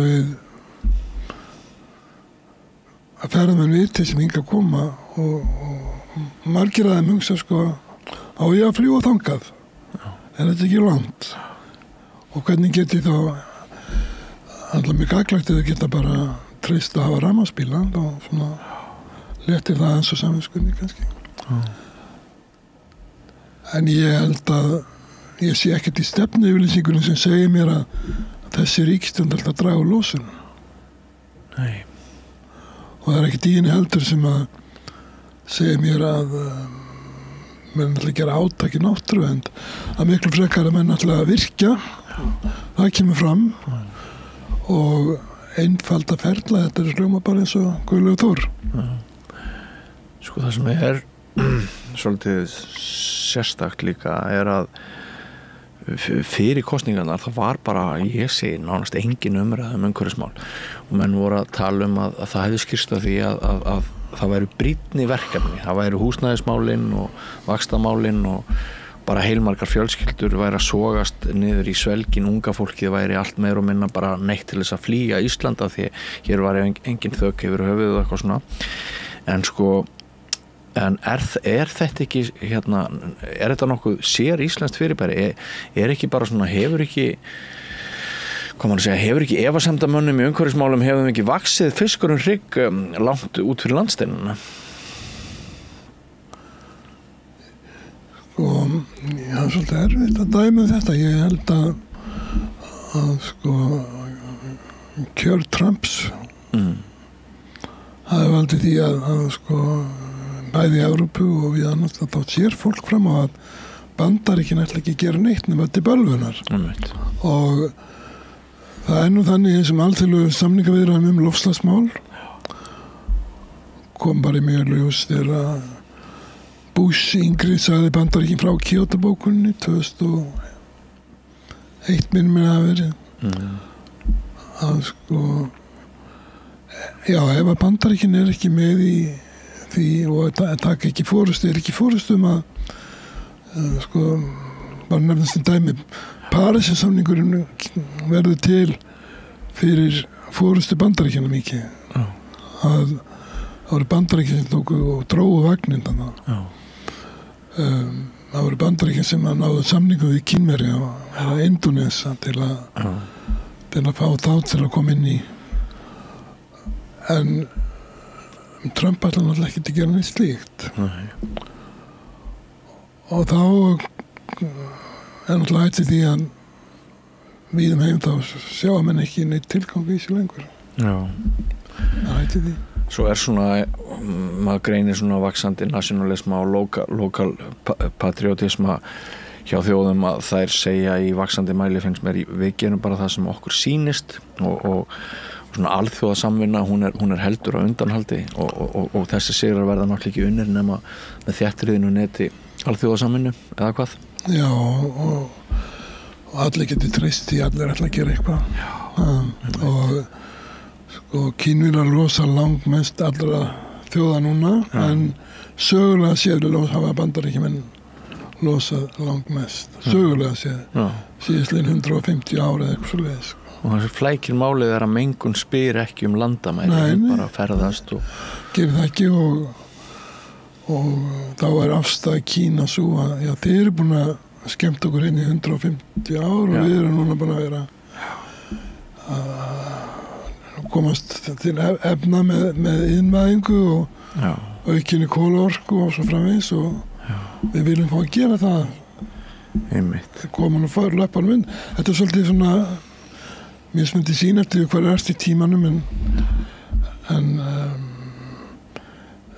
það nábili beggja Evrópusambandi vill gjarnan vera í fórustu þessi máli það er alltaf einhver ríki innan Evrópusambandsins sem að draga hinn niður eins og Pólland var nú áður fyrir mjög erfitt varandi í kólinn þeir brenna mikið á kólum í árið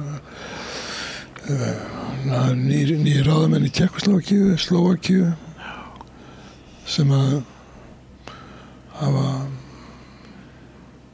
ekki mikil áhuga á því að draga úr losun og þannig að það er erfitt þó svo að Þýskaland eða Frakkland og áður Bretland væri fórusturíki þá voru mörg önnur ríki sem voru það ekki og það er náttúrulega ekki þannig að Þýskaland, Frakkland geti teimt önnur ríki jafnvel þú hafi aðstoð frá Svíþjóð, Danmörku, Finnlandi, Hollandi en það eru mörg önnur ríki sérstaklega í Austur-Evrópu sem hafa ekki mikið ná að leggja mikið á sig Nei að því minnist á Pólland þá rifast það núna upp fyrir mér að skömmu eftir innrás Rússa í Úkraínu þá fór ég ferð út sem blaðamaður og ég ók eiginlega alla pólsku sléttuna frá Varsjá að landamærum Úkraínu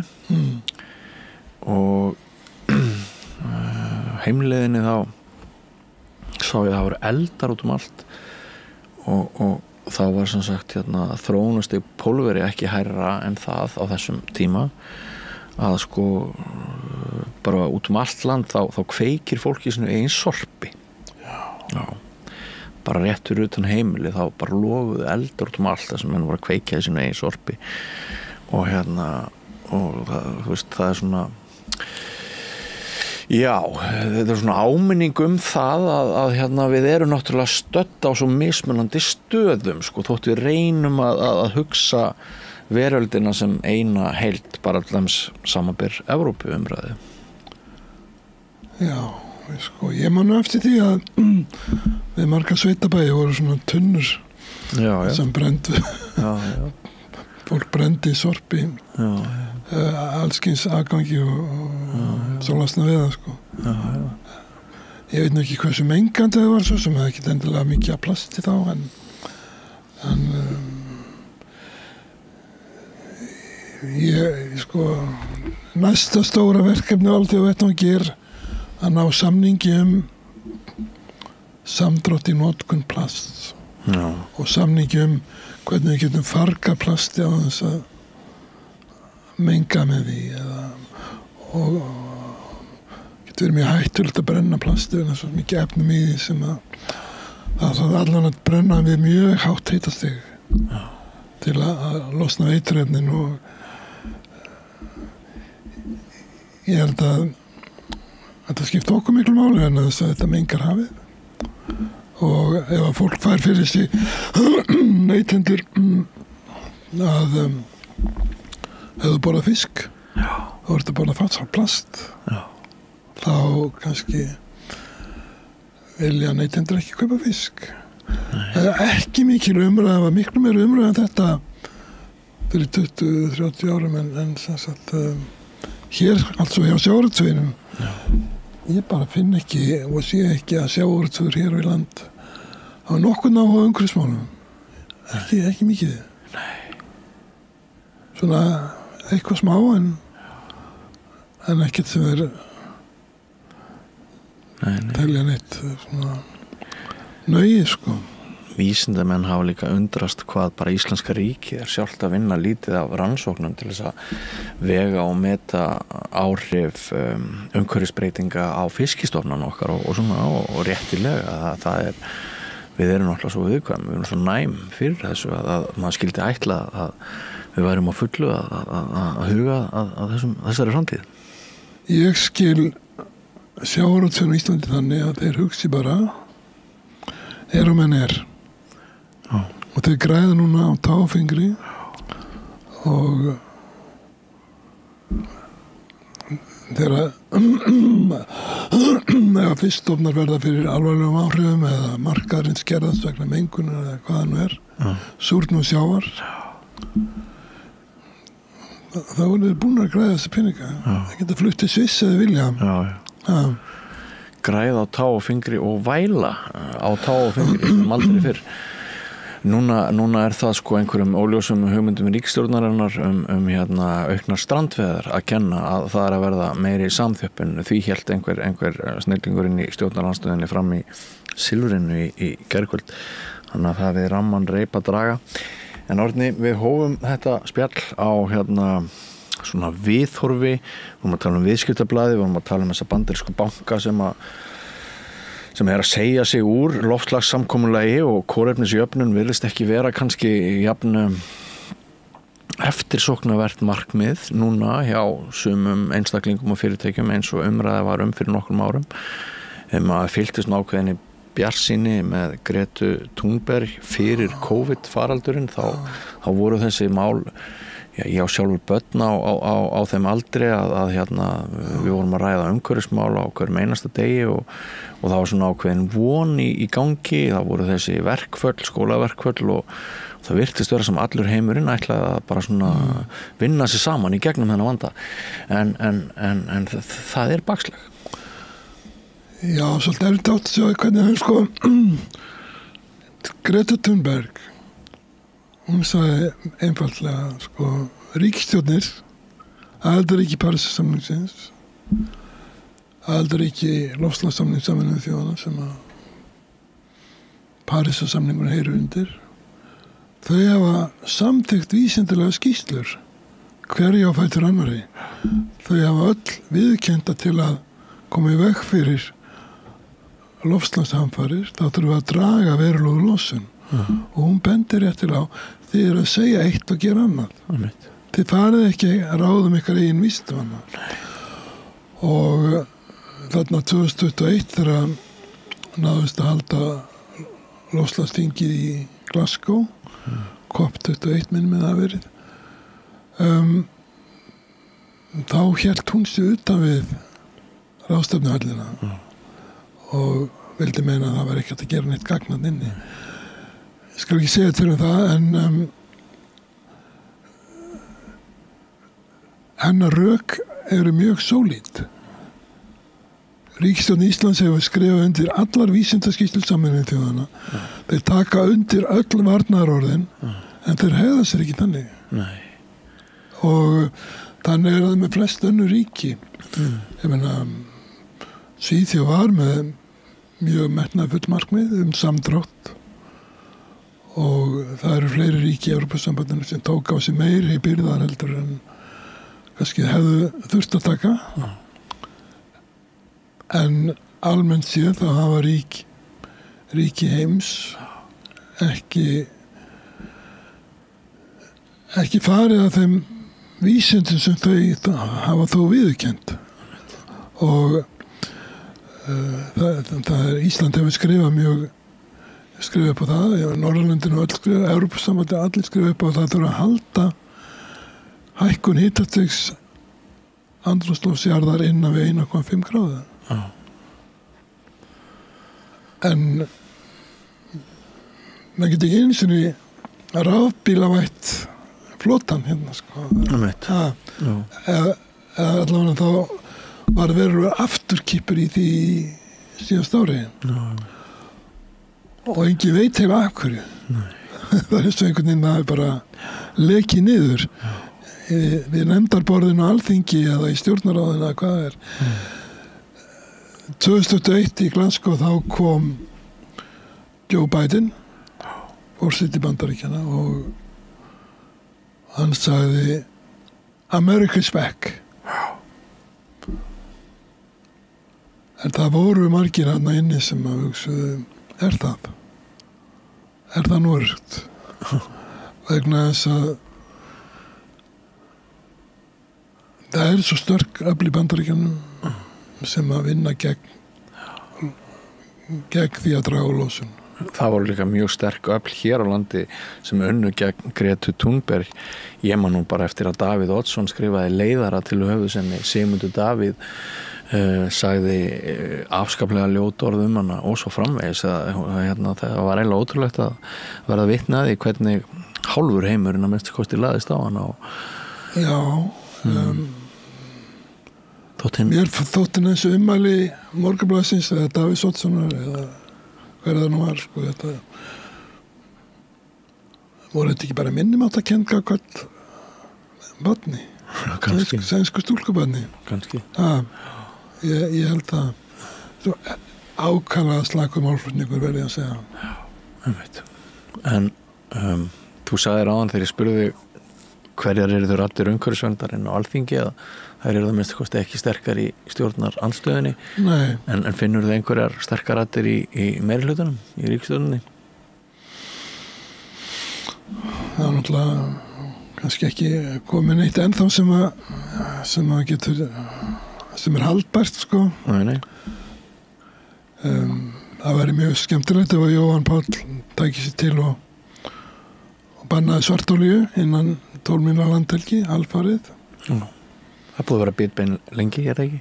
Guðlaugur Þór, honum tókst það ekki. Hann laði ekki í það. Og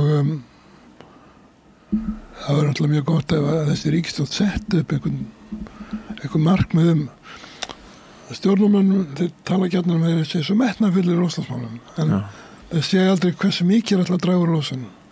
Bara metnaðfullir. Hugtök eins og kolefnishlutleysi þýða ekkert nema menn viti hvað á að draga mikið úr losun.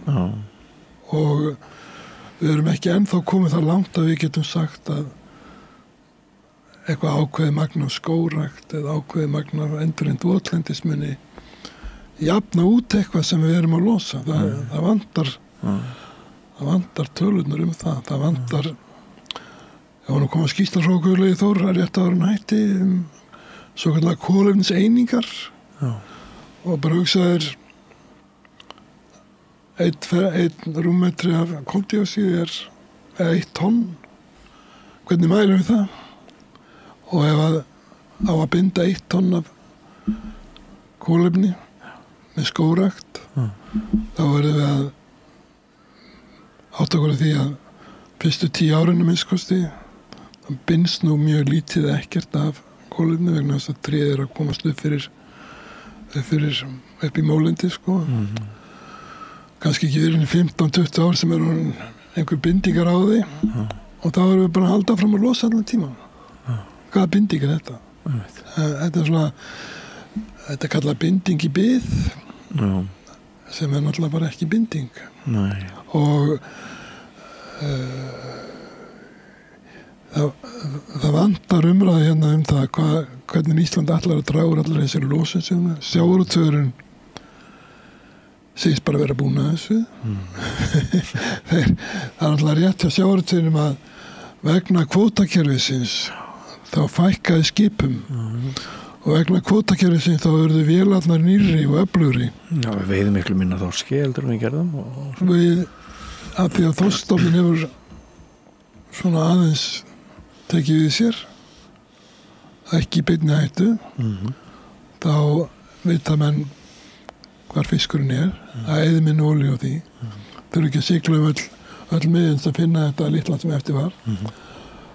Og þannig að verður segir sér sjálft að með kvótakerfinu þá varð losunin minni vegna þess að færri skip, öflugri skip og svo framvegis. En núna er sjávarútvegurinn með cirka 20% af heildarlosun Íslands í þessum samfélagslega hvað heitir það, samfélagslegu geirum? Já, utan ETS sem sagt. Já, utan ETS og það er þá eins og landbúnaður, sjávarútvegur, minniðinnaður, vegasamgöngur, urðun úrgangs. Að þarna er greinlegt að sjávarútvegurinn verður að gera miklu betur. Hvernig fyrir við að því, við veitum ekki, en hætti nú að vælum þetta með fiskibræðslunar. Finnið einhverja aðra leiðir heldur en nota rafmagn. Akkur ekki bara búa til lífrænu olíu úr öllum úrgangnum sem að sjávarútvegurinn skilur eftir sig. Og reyna að knýja þetta áfram á lífrænu olíu. Það væri nú mikið framför. Já. Látum þá brýningu frá þér Árni Finnsson á Náttúruverndarsamtökum Íslands verða loka orðin. Þakka þér kærlega fyrir komuna og við förum yfir í aðra sálma. Áhorfendur og hlustendur kærir. Takk. Með því að ganga í leigjendasamtökin styður þú baráttu leigjenda. Leigjendasamtökin eru fyrir öll þau sem vilja vinna að réttlæti og öryggi á húsnæðismarkaði. Leigjendasamtökin.is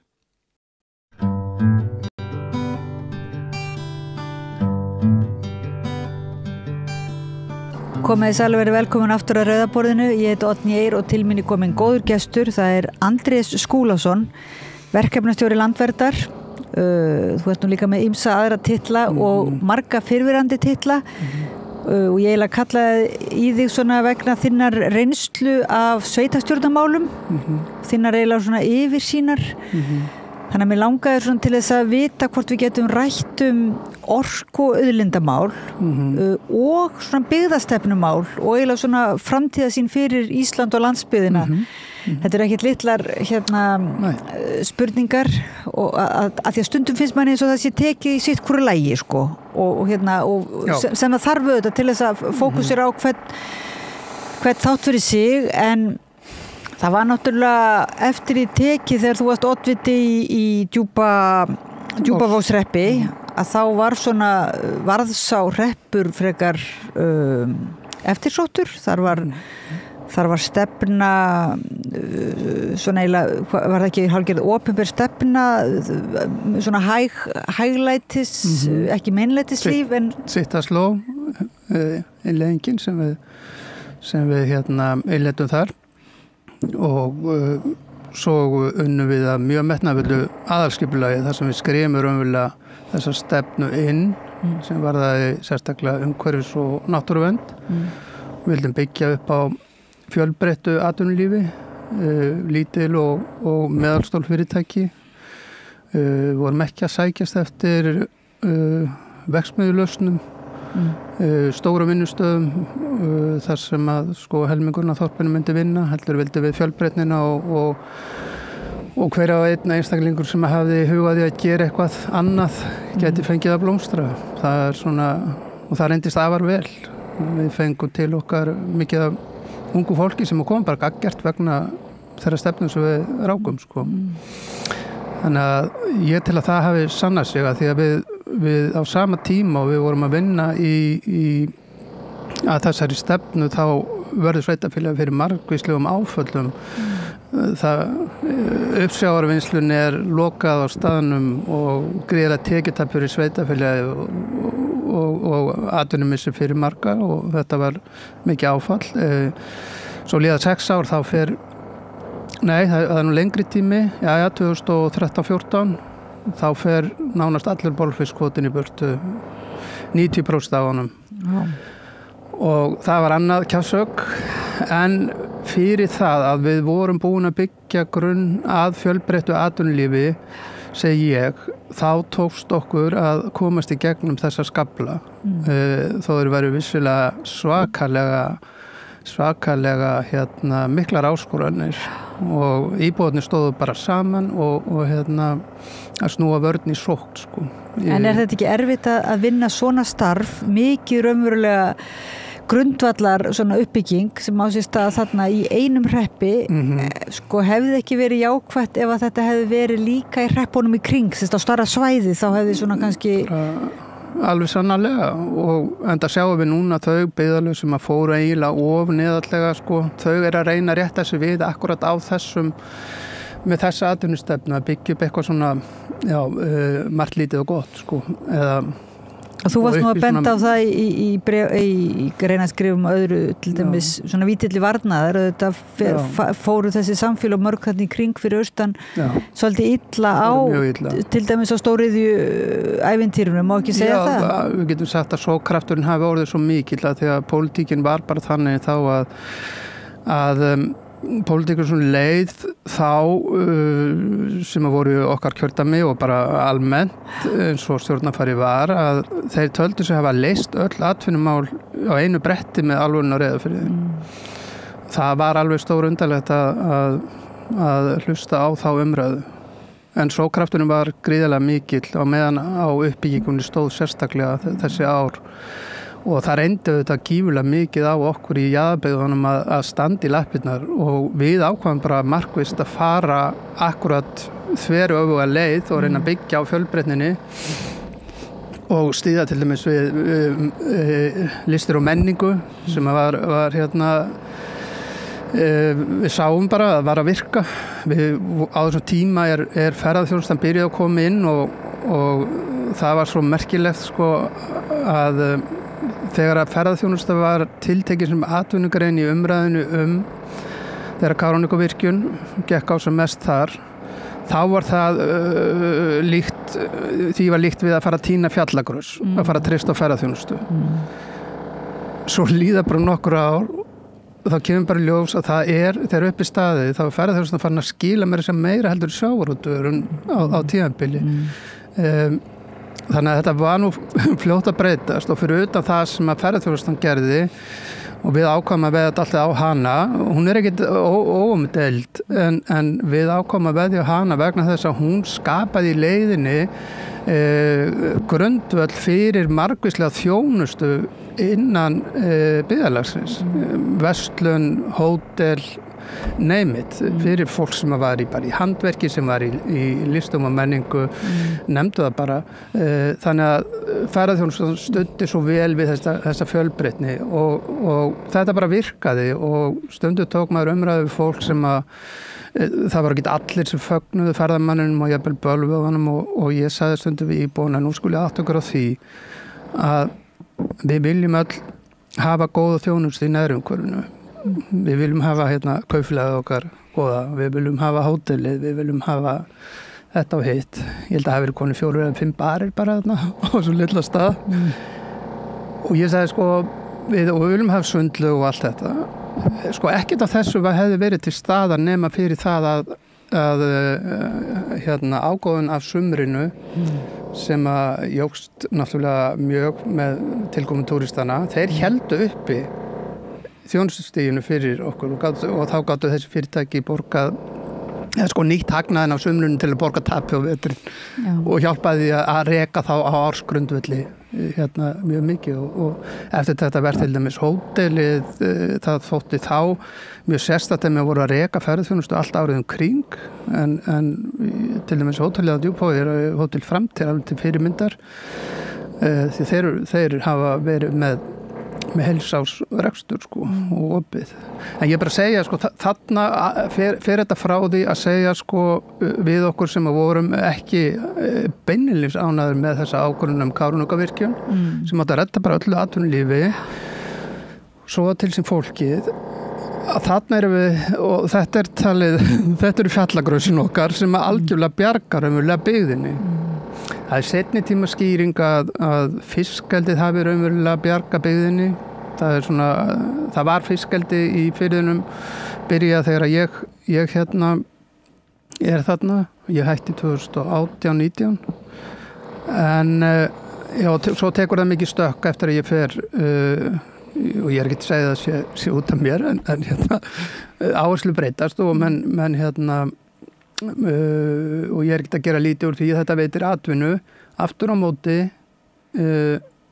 hefur það komið í ljós að flestir forsvarsmenn sveitarfélaga sem að hafa fiskeldi innan sinnar svæða þeir kvarta mjög sáran yfir því að fá ekki meiri tekjur af fiskeldinu og þetta leiðir enn og aftur að því hvað við erum eitthvað ginnkeypt þessi þjóð, blessaða þjóð að það kom einhverjir svona greifar sem að slá sig og allt einu stöndu við fram fyrir því að það er búið að afsala öllum fjörðunum okkar einhverjum 100.000 tonnum fyrir ekki neitt og með fullir virðingu, þetta eru norsk eldisfyrirtæki og það er talað þá eins og maður fann svona kjánarhald þegar við erum að tala frumkvöðla í fiskeldi á Íslandi þetta eru fyrirtæki, norsk fyrirtæki með 50 ára reynslu og svo mikið af peningum að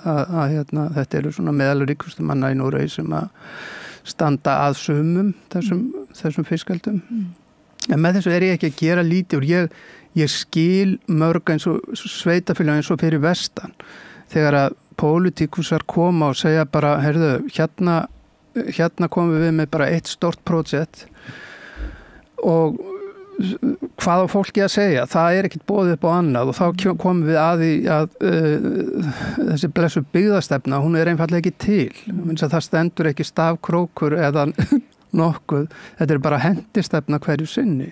Það er engin línuleg byggðastefna til og það sem að sakna rosalega mikið á seinni árum og sem ég vonað að hefur verið til þegar ég var alast upp en því var nú ekki að deila en eins mikið og frambóð er af allavega í dag, alls konar.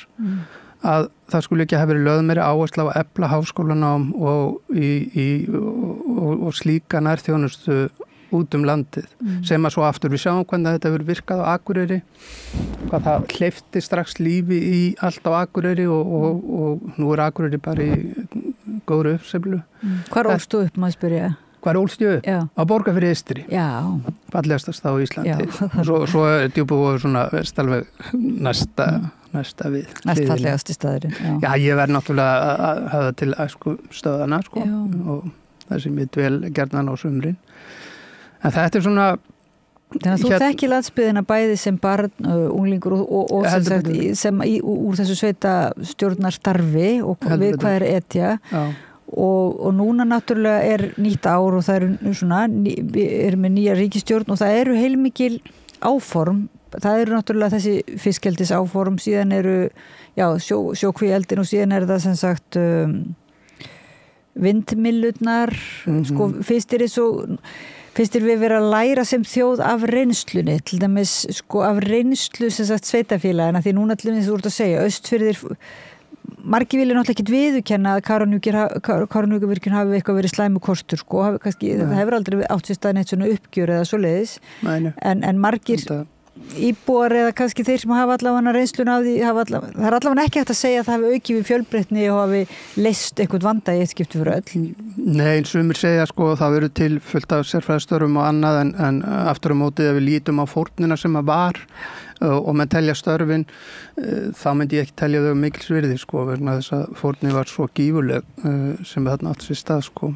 Þú lýstir þú nú í einhverju grein var það ekki að þetta væri svona, hefði bara búið til samfélög sem kannski væri ekkit endilega eftirsóknarverð samfélög og þetta voru ekki vinsælar þetta voru ekki vinsæl skrif hjá þér, má segja. Svona hjá þau voru beinlínis ekki vinsæl og það lá við að ég er settur í fjölmiðlaball fyrir að láta út mér að ég hefði ekki áhugað að búa til sveppaði samfélag úr því sveitafélagi sem að ég var þar í forsvari fyrir mjög lengi, en þetta kemur bara til að því að ef við ætlum að byggja upp á fjölbreytni og sem við viljum, við halda menningu og annað, þá hefur það bara komið í ljós að þau sveitafélög og þeir sem að reka þá pólitík að byggja á verksmiðjulausnum, það sem að kannski helmingurinn af bæjarfélaginu eða stór hluta bæjarfélagunum, þessu litlu mörgum er svo á dagi bara.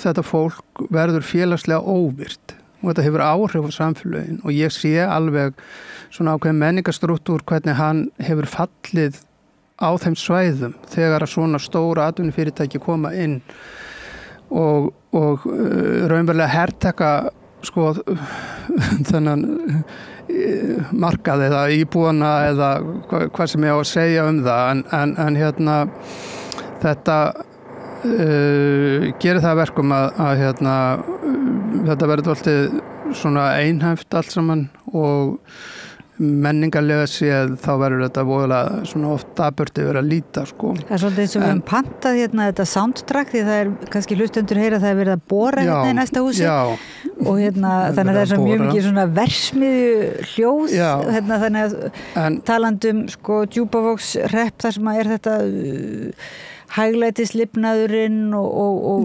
næjusemin og samfélagsvirknin og svo leiðis þetta hljóð er svona ekki beint í, svolítið andstöð við það.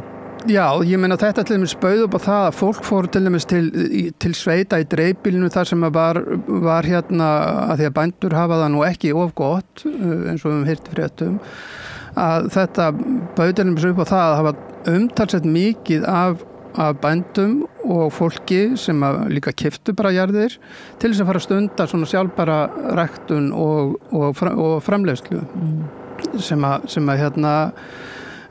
að komu svo og kynntu vöru sína, svo var haldið svona sittast og dagur hvað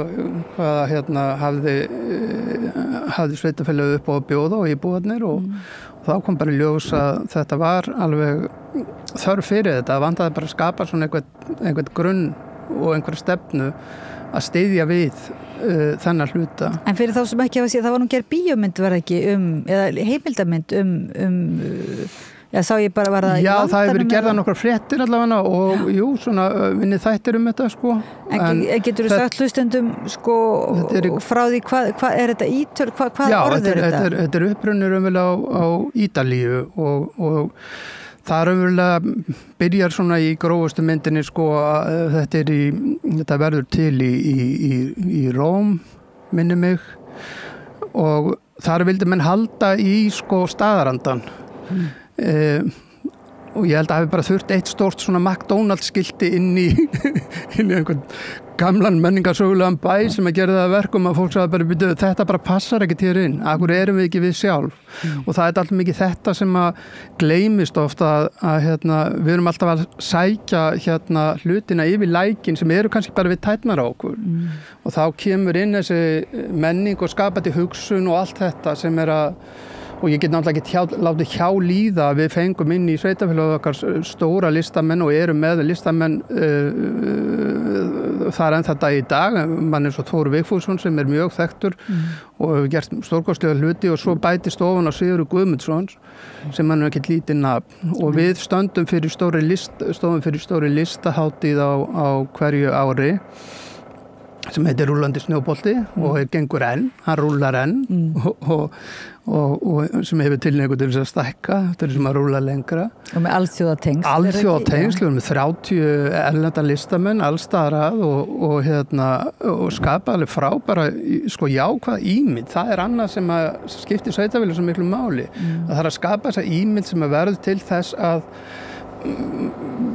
ekki síst yngra fólk laðast að slíkum stöðum og þá þarf fjölbreytnin að vera til staðar og þessi grunnþjónusta sem að þarf að byggja upp Og það er eitthvað annað til með ímynd og stolt, það er að íbúarnir séu stoltir af því sem að samfélagið hefur upp á að bjóða það er ekki þjóðremba endilega, finnst þér það? Það er þetta stolt sem við erum að hugsa sem jákvætt Algjörlega vinna með ég meina ef við ætlum að kasta sögunni til hliðar, ég meina það sem að til með ferðamennum þykir mjög áhugavert að koma inn í, því að við vorum að vinna mjög mikið, ég er áhugamaður um menningararfin og eldri hús og byggingar og allt þetta og þannig kemur í ljós að Djúpavogshrepur á sér hvað lengsta verslunarsögu á Íslandi þannig að við vorum að vinna mjög mikið með uppgerð á eldri húsum og þegar upp var staðið þá voru þá höfðu þessu gömlu hús svona mikið aðdráttarafl og svo er þeim bara fundin í hlutverk þetta heitir ekki að hverfa aftur til fortíðar, þetta heitir bara að leggja saman fortíð og framtíð og að því að fólk sem og ferðamenn sem komin í bæ sem virðist hafa bara byggst upp í gær, hann vekur lenga forvitni.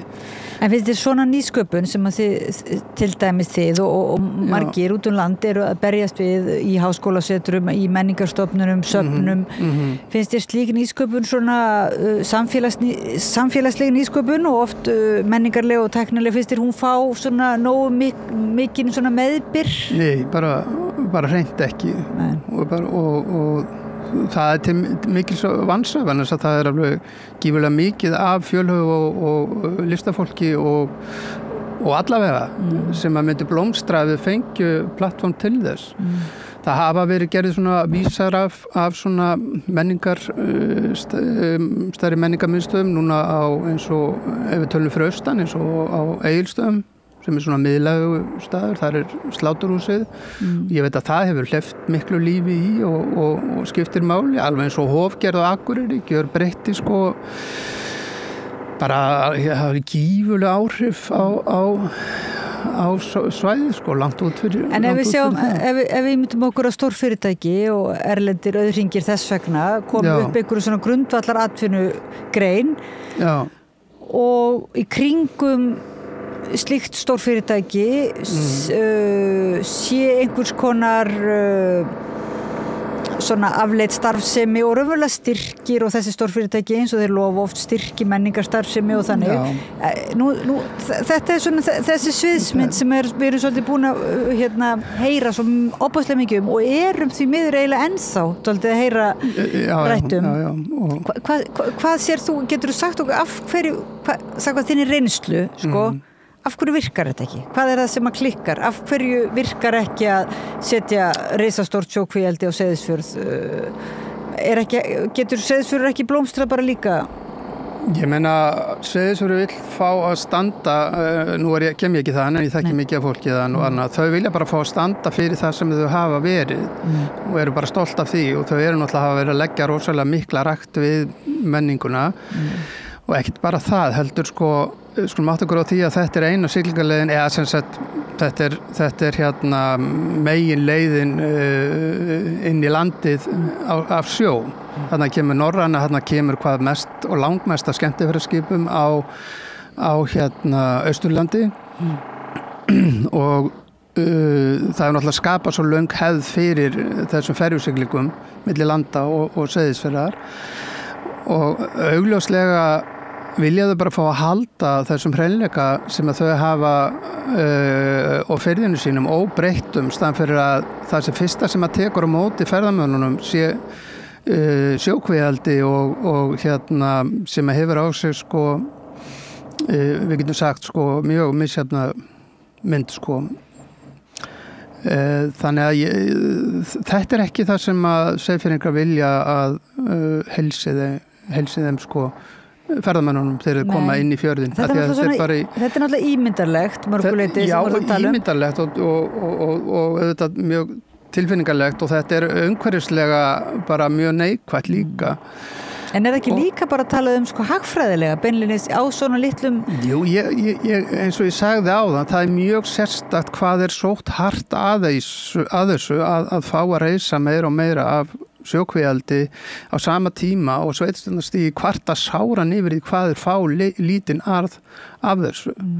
En ágengnin var bara svo mikil að koma þessu fyrir og þar að auki að semjum það að gefa þeim allar öll leyfin, nýtingarleyfin gerði það verkum að sveitarfélögin sátu eftir lítið með annað en að meiri segja að vera að gangast undir þessi fyrirtæki og redda þeim hinu og þessu staðan fyrir að þau var að fá eitthvað almennilegt budget inn í sveitarfélagi til þess að hjálpa því að reka sig og talað bara sko þetta er ein af auðlindum okkar, það er hafið og ég veit alveg hvernig það var eins og í Berufirði sem að Djúpivogur liggur nú við sko, ég meina það er ekki eins og sé ekki lífríki í þessum fjörðum, þannig eru hrygningarstöðar, fiskjar og annað og ég var mjög mikið áfram með það, menn færu ekki áfram með þetta fyrir að væri búið að rannsaka áhrif á lífríki fjarðarins þar til dæmis. Og var það ekki gert? Nei, ekki Hafrannsóknastofnun hefur ekki fjármuni. Nei. Það er það sem að meðal annars Ríkisendurskoðun kom staði úttekt á Hafrannsóknastofnun að þeir höfðu ekki fjármuni í að stunda þar rannsóknir sem að er raunverulega lagði til grundvallar þess að gefa út eða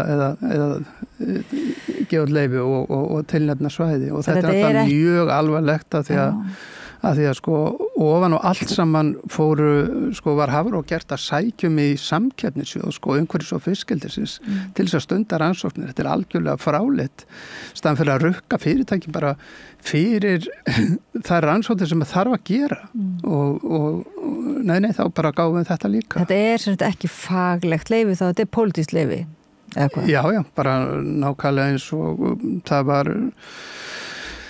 mikil pólitík hvernig unni var að hafa standardfæðskipulögin og er einlega bara algjört hneyksli hvernig það fór í gegn sko. Það er bara oflangt mál til að tala um en það er aðeins svona, já það er svona og svo er það kvótakerfið. Þú ert væntanlega ekkert mjög ánægð með það eða hvað? Nei og ég hef verið að hlusta á núna mjög miklar yfirlýsingar frá stórútgerðinni, Heyrún og Lind og fleirum varandi hávaðan út af að strandveiðiflotinn á að fá núna þessu 48 daga eins og það sé til þess fallið að heiða fiskstofnunum við Ísland og það er náttúrulega dapurlurinn alltaf hlusta á málflutningar að þeir segja að þetta sé verri afli sem bara hreint ekki satt en að segja að strandveiðisjómenn, ég hef sjálfur verið á handförum ef mér fá að sækja aflan á þenn tíma sem að hendar þeim innan þessar 48 daga þá koma þeir með besta fisk sem að til ég meina hann er að koma samdagurs í land versus það ég hef líka verið á togara, get alveg sagt hvernig sá fiskur lítur út oft á tíðum ef við taka stór hól þá kemur fiskurinn oft á tíðum mjög kramin upp en ef við taka smerri hól og þá eru fiskurinn betri en þannig að það er mjög fjálglega að fara með og það er ekkert brottkast af handfærunum en ég á vídeo frá mínum tíma þegar ég var á togara sem að ég held að ég muni aldrei sýna en ég rættur að og menn segja þetta sé allt öðruvísi í dag sko en Ég ansið hrættur að menn hendi en þá töluvert miklu aflanum í sjóin á grunni þess að menn vilja koma með verðmætasta hlutan af landi. En það var oft látið fara aftur og aftur á slóðir sem á fisk sem menn myndi ekki. Ekki uppruna orðsins spilling í íslensku máli, það ekki þegar það eitthvað fer til spillis, það að segja svona afli, það eitthvað sem fer til spillis, þetta hent eða í fullnýtingu sauðfjár skrokksins eitthvað svoleiðis, eða eitthvað þar heyrði það væri svona upprunalega notkunin en myndir þú segja að það þín reynsla svona, án að þú ætlar kannski eitthvað að vera með einhverja játningar, en það þín reynsla svona að það sé einhver svona spilling á Íslandi, eitthvað sem bara svona erfitt að eiga við eins og í sveitarstjórnarmálunum? Já, það er því með bara mjög mikil spilling og það er náttúrulega bara nálega en við erum svo fá að menn við getum sagt að armslengdar sjónarmið sem hefur aðeins verið til umræðu það hefur verið mjög teygjanlegt svo vægt til orða tekið. Við sjáum sömu aðilana allt í kringum pottana, við sjáum þegar við erum að gera lagafrumvörp bara hverjir eru kallaði til þegar við erum að búa til lagafrumvörp. Það náttúrulega sýndi sig í búvörulögunum. Það sýndi sig þegar fiskeldislögin voru gerð. Ég meina þetta voru hagaðalarnir sem voru fengnir að borðinu til þess að stýra því hvernig var best að gera þetta og þetta hefur, búvörulögin, ég meina þetta er bara einhvern veginn gegn og gangandi að kalla til þá sem að koma úr greinunum. Ég er ekki að segja að þeir eru að fá að hafa skoðanir á því og gera athugasemdir og annað þegar þetta er lagt fram til dæmis svo samráðsgátt en þeir eru ekki að fá að taka þátt í að búa til lögin sjálf og eftirlit, eins og við vitum náttúrulega líka með stóriðuna, þá er stóriðan með eftirliti við sjálfur sér að stóruliti umhverfis. Já, og því miður er það bara þannig almennt, ég meina það er í fiskeldunum líka, þeim er treystur í þessu innra eftirliti og ég er ekkert að saka neitt, en ef menn vilja byggja upp traust þá og ég vek athygli á því að það var mikil áhersla lög og það þyrfti að skera niður ríkisútgjöld og oftar en ekki var nefnt að það þyrfti að einfalda ferla og stytta og fækka opinberum starfsmönnum þrátt fyrir að fólki hefði fjölgað hér í alveg fáheyrt og þrátt fyrir að opinberi geirinn hefur alls ekki risið upp fyrir hann hefur bara haldið svona opinberi geirinn er svona 30% af vinnumarkanum á móti hinnu. En þegar þessi pólitík gengur út á það að skerða til dæmis eftirlit með kvarta mikið undan eftirliti, þetta sé tafsamt og leiðilegt og hvað er menn að segja með þessu? Ég meina, hvernig fór eins og fyrir vestan? Mistu fiskin út alveg hægri vinstri. Nú, eftirlitsleysi var einn af grunnþáttunum og á sama tíma tala mann um að skera þetta niður en ég vil færa eftirlitið þetta er bara sem er lögreglun að ég vil færa eftirlitið og þessar starfstöðar þangað sem að atvinnugrunin er eins og með til fiskeldið. Þetta er bara eins og í litla staðanum þar sem að er ekki lögga, það er miklu meira hægt að maður keyri fullir Já, þannig að hafa dreifingu líka á því en hvernig líst þér, það var inn að spyrja við erum ég segi við höfum ágætt þessi reynsla því fyrir austan að keyra fullir það er bara löggulegur, ég ætla ekki að fara út djúpt í það löggulegsinni Nei, ég meina, tímanni breytast og fólki með en versmiðuljóði borhljóði er svona alveg að fara gefst nú ekki upp Já, ég er reyna, ég veist ég að það alveg en ég vona hlustendur og áhorfendur venjist ég líka en ég verði eiginlega samt að spyrja þig nýja ríkisstjórn svona, og þeirra áform þótt að sé kannski ekki alveg komið á daginn en hvað finnst þér svona varðandi þessi mál skilurðu, þessi stóru byggðastefnu hvernig er orku og auðlindamál Íslands atvinnuuppbygging, byggðaþróunin Akkurat Það sem sko, það nú alltaf þannig maður vil nú gefa fólki sen sko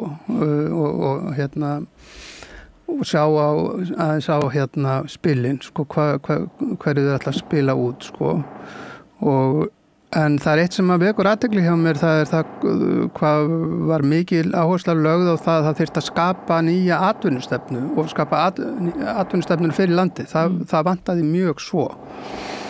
Þess vegna Býtu vantaði orðræðu atvinnustefnu eða var talað atvinnustefnu? Það var talað atvinnustefnu. Já. Ég meina mjög mikið. Talað að það þyrfti að skapa landinu atvinnustefnu. Já. En þá í kjölfarið sko tala menn samt fyrst að fara í 25% aukningu á orkuöflun á næstu 10 árum. Ég hefði nefnilega fyrst sko búið til atvinnustefnuna og hún myndi þá kannski leiða í ljós sko hvað við og hvort við þyrftum meiri orku. Af því að það nú eiginlega grunnurinn sko. Staðan fyrir að með þetta pínlítið byrja á enda, menn ætla að fara bara strax í að setja, ég veit ekki hvað Jóhann Páll, maður vill auðvitað bara gefa honum séns en nú ætlar hann að leggja fram í janúar eitthvað planum stefnu í hvaða virkjanir eigi að ráðast en þetta nú ekki bara svona smella fingri sko, það eru svona ákveðin vandamál sem ég hef séð í umræðunni og því miður hefur þess miskilningsgætnir og alþingi að þeir meta sem svo að þeir kostir sem hafa verið settir í nýtingu að það eigi bara að nýta þá og það sé ekki bara annað en formsatrið en að byrja þeim en vel að merkja að þetta eru kostir sem að verkefnisstjórn leggur til að megi skoða til nýtingar enda eiga þeir allir eftir að fara í umhverfismat og þegar það er búið þá geta menn bara sagt ok, lagó, það má virka þetta eða þetta reyndist bara ekki fara í gegnum umhverfismat og við getum séð svona Hvammsvirkjun dæmið er svona gott dæmi þar sem að sko, ok, menn sögðu að vera nýtingaráætlun og hafa notfært sér það og sagt sko, nú þetta er rammin afgreidda og þetta er í nýtingaráætlun en hver er staðreyndin og sagan á bakvið þetta? Þetta var í biðflokki afgreitt á sínu tíma frá rammaáætlun. Það var maður á nafni Sigurður Ingi Jóhannsson sem tók ákvörðun þetta árið 2015 að setja þetta verkefni einhliða í nýtingaráætlun. Og það getum við svo örglega alltaf mikið deilt að hafa verið tekin faglega ákvörðun á því stigi. Þannig að við bara að rétt sér rétt haft eftir í þessu. En svo aftur þetta með sko, við lifum bara núna í og það er það sem að mér finnst sko talandi landsbyggðina líka maður verður fyrir þetta allir vonbrigðum sko að því að eftir að Kárahnjúkavirkjun var byggð bara við nefnum fyrir austan og við sem að vorum ekki hallir undir þá virkjun þá sögðu þeir sem að hvað hæst þar sko nú getið þið bara þagnað hérðan í frá vegna þess að það þarf ekki að virkja nokkurn einasta dropa hér framar á Austurlandi. Nú erum við búin að virkja bara fyrir framtíðina, hingað ekki lengra og með gleyma því dálítið þegar með Kárahnjúkavirkjun að þeir stór hluta þjóðinni held ég bara halda að Hálslón sé að kynda Fljótsdalsstöð eða sé að framlega raforkunni í Fljótsdalsstöð. Því er aldrei ekki þannig farið vegna þess að hinum með við Snæfellið er svokölluð Hraunaveita og hún fóðrar Fljótsdalsstöð á 25% orku og allur þessi streymt niður og þetta átti að vera bónusinn fyrir Austurland á sínu tíma en þessu bara öllu streymt niður álverið og svo koma menn og það líða sem bara sandkotin sögunni svo líða 15 ár innan við 15 ár þá kemur bara hrína af nýjum áformum hugsið ykkur, 15 ár og þessi sömu menn sem að töluðu fyrir að nú væri bara við fullmettir bara fyrir alla framtíð út af þessar stóru virkjun og það er bara gerð ný árás á landið. Það eru vatnsaflsvirkjanir, það eru vindorku áform sem að jaðra bara við brjálæði og einhvern veginn finnst mér bara, við erum bara ennþá í einhverjum 50 ára gömlum sko verksmiðjulausnum, það verður að heita fyrst og síðast orkufrekur iðnaður. Það er bara eitthvað það bara eitthvað mjög skrítið að og við erum ekki að fara vel með þessa auðlindir okkar og orkuauðlindirnar okkar en þegar að mennu dettur og það allt og ríkt innan sveitarstjórnarsviðsins þannig var rekinn sérstakur félagskapur þar sem heitir orkusveitarfélög að í staðan verið að vera að hlúa öllu hinu sem ég var til dæmis að tala áðan menningunni og öllu þessu og sjá hver tækifæri niður byrja á atvinnustefninu sem segir byrja á hvað viljum við gera og hvað orku þurfum við þá fólkið og þess vegna var þetta þannig að bara sem dæmi á Húsavík þegar að Kólaverið sem við kallum var byggt þar það var unga fólki spurt á svæðinu ég held að það hafi verið háskólan Akureyri sem gerði ég vona að ég fari ekki vils með, ég finnst það bara afsökunar en ég held að það verið þeir sem að gerðu könnur meðan ung fólks og hvort af þetta væri svo vinnustæður sem að þau sæi framtíð sín í niðurstaðan var svoleiðis að það átti ekki að birta hana og það var bara ástæði fyrir því að það er engin þau sögðu bara þvert nei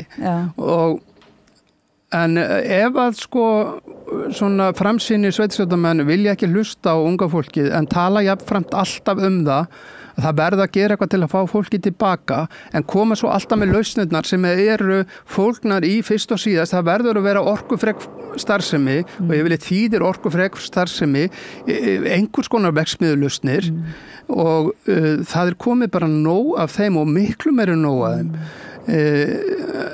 að því að við eigum svo mikið að skapandi og flottu fólki sem að getur gert alveg sko böns af öðru sko og þetta önnur líka eins og þú segir eins og þið voru að byggja upp í Djúpavogshreppi það eru lítil og svona smerri og meðalstór fyrirtæki sem að út af ruðningsáhrifum náttúrulega eiginlega sópast út af kortinu oft á tíðum þegar það bara öll áherslan á má ekki segja það sko Já og þetta verður svo viðkvæmt því miður umræðan í samfélögunum þegar fyrirtæki verða á stór ég meina það hver talar einhverja gagnrýnisröddum Samherja á Akureyri eða Dalvík ég meina í svo stórum bæjum ég var nú að tala við áðan fréttarittar okkar frá Færeyjum og hann var að lýsa þessu bara ákveðinu uppgjöf sko gagnvart því að það eiginlega bara allt komið þú veist það svona Samherja væðinga einhvern veginn í Færeyjum búin að vera og er það mikil sko í litlu samfélagi að það bara erfitt að vinda ofan að því sko Já, en ég sko og ég vil alltaf taka það fram að ég hef skilning á stöðu þess fólks sem að býra á þessum stöðum og það þarf að veljum það að það er kannski búið að hyrða allan kvótan frá þeim og það þarf að veljum það að það er að horfi það að það fellur húsnæðisverð og það fellur húsnæðisverðið og fólk náttúrulega verður bara bundið 8 af 4 hafið það kannski hugsir að flytja eða eitthvað þá vil allavega að svona verðgildi eignar sinna haldist og fólki fjölgi og annað og þá hefur það kannski bara eitt kost úr að velja annarkvort bara þykja þetta eða bara og verða bara meðvirkur eða þá að ég bara fer og ég skil eftir mig eitthvað bara en sumir hafa notað tækifærið þegar að byggðir hafa vaxið svona hvort sem það eru fiskeldi eitthvað annað þeir hafa notað tækifærið og flutt og aðri komið í staðinn og það er náttúrulega alveg og þá með fullri virðingu fyrir sko erlendu vinnuefli en þá hefur það orðið meira og minna mjög mikið upp í staðinn í mörgum þessara fyrirtækja það er ekkit alfarið en það hefur þurft á að halda að fá innflutt vinnuafl þannig að þetta talum það að fá alltaf fólki tilbaka unga fólkið það er bara að sáralitlu leiti að gera sig en það er það ekki spurt raunverulega það þurfa að fara fram miklu svona ítalegri og betri greiningar á því hvað og þá verður til byggðastefna kannski og atvinnustefna. Við verðum átt okkur á því núna, Andri Skúlason, sem aldrei fyrir þá erum við í sko, hvað heitir það, stjórnarandstöðu, eða við verðum að veita stjórninni aðhald af því að fyrst að svona vinstri flokkarnir komast ekki inn á þing að þannig að við eiginlega getum út frá þessu kannski verið dálítið vakandi gagnvart því að ríkisstjórnin og þingið sé með landsbyggðin í huga, ekki bara sem eitthvað forðabúr eða þetta ákveðin nýlenduhyggja má segja, gagnvart landsbyggðinni hefur verið bara algjörlega sko. Og þannig að það verði einhver, eins og segir, byggðastefna, atvinnustefna og það haldist í hendur við orkustefnuna að sé ekki bara fyrst vaðið út í fyrst skulum við virkja allt á, með hræðslu áróðurum að verði orkuskortur og síðan getum við séð til. Nú erum við búin að sjá til, það eru svolítið mörg ára liðin og við getum alveg tekið stöðuna, þannig að við getum aðeins rætt. En ég held að við gefist svolítið upp á umræðinu núna út af þessu bori. Mér þykir rosalega leitt að því að er ekki hættur núna sko. Jú, hann er hættur en ég vildi bara koma betur á framfæri þessari stöðu sem að skapast í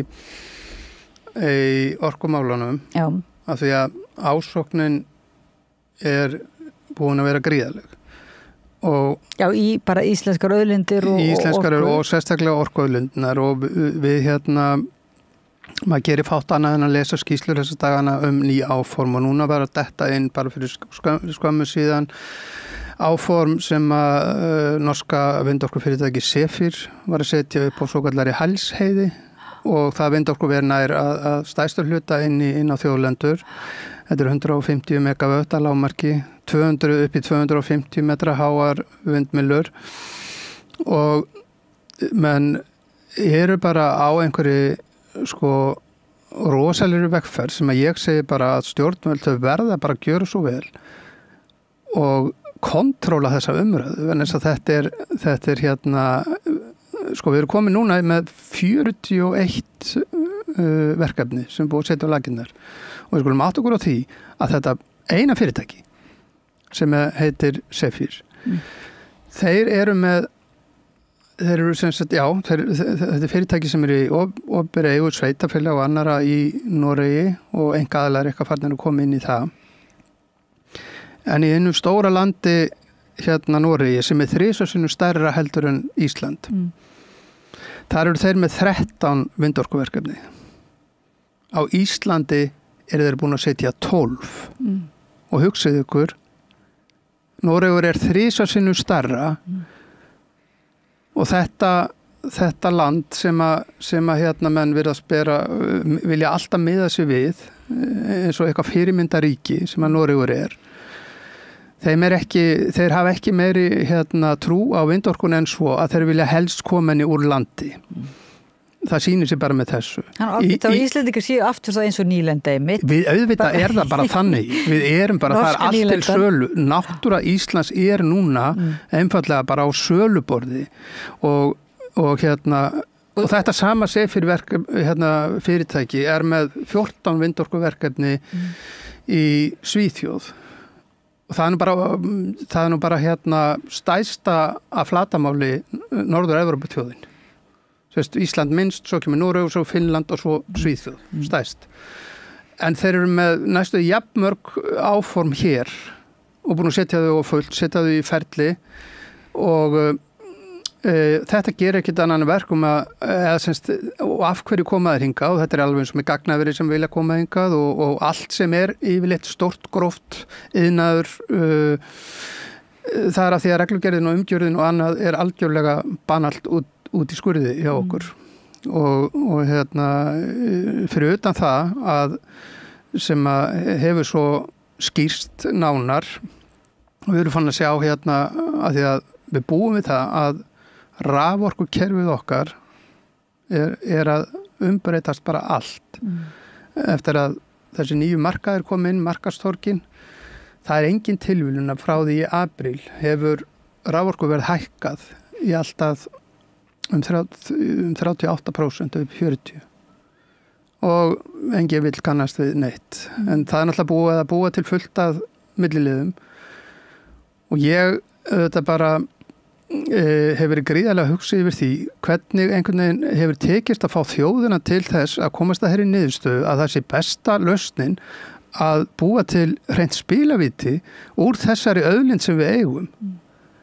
og hverjir munum borga þetta á endan auðvitað almenningur og hann er þegar farin að finna fyrir því og og menn er í alvörun að tala eins og raforkulögin sem að fóru ekki gegnum þingið að okkur á að líða bara eins og við með þakka fyrir að fá afhent rafmagn. En það það sem ég að segja, sko, ég held að við séum svolítið á Íslandi átt okkur á, að þess umhverfismálin, hlýnujarðarloftslagsmálin, þetta ekki bara spurningum, segjum sem svo að menn séu dálítið í afnetuninni, sko, hvort bara náttúrunni og finnst það vera, sko, einkamál náttúruvernda sinna og svoleið umhverfisina. En þá eru, sko, þess að tengslin við raunverulega bara samfélagslega uppbyggingu og almenning, sem sagt bara afkoma almennings og fjárhagslegt raunverulega samhengi þessar hluta svo gríðarlegt og mér einhvern veginn tapast alltaf. Þú veist, af hverju ekki kosið umhverfismál? Því það búið að setja umhverfismál sem einhvern sérflokk í staðin fyrir að það séu raunverulega algjörlega samtengd allri einmitt atvinnustefnu, byggðastefnu. Já, og kemur þá að því sem að ég þetta náttúrulega ótrúlegt, sko, hvernig við getum sagt þessu samtök iðnaðarins hafa hagað sér í þessari umræðu með eiginlega bara, sko, ég veit ekki hvað að kalla þetta er ótrúlega hortu heit til dæmis, hvernig bara orðraða þeirra hefur verið gegn okkur hjá Landvernd eins og Sigurður Hannesson hefur vogað sér að segja bara í beinni að við séum á móti í framtíðinni hjá Landvernd, við séum á móti í framtíðinni. Ég vil bara benda á að það sem að við vinnum bókstaflega við það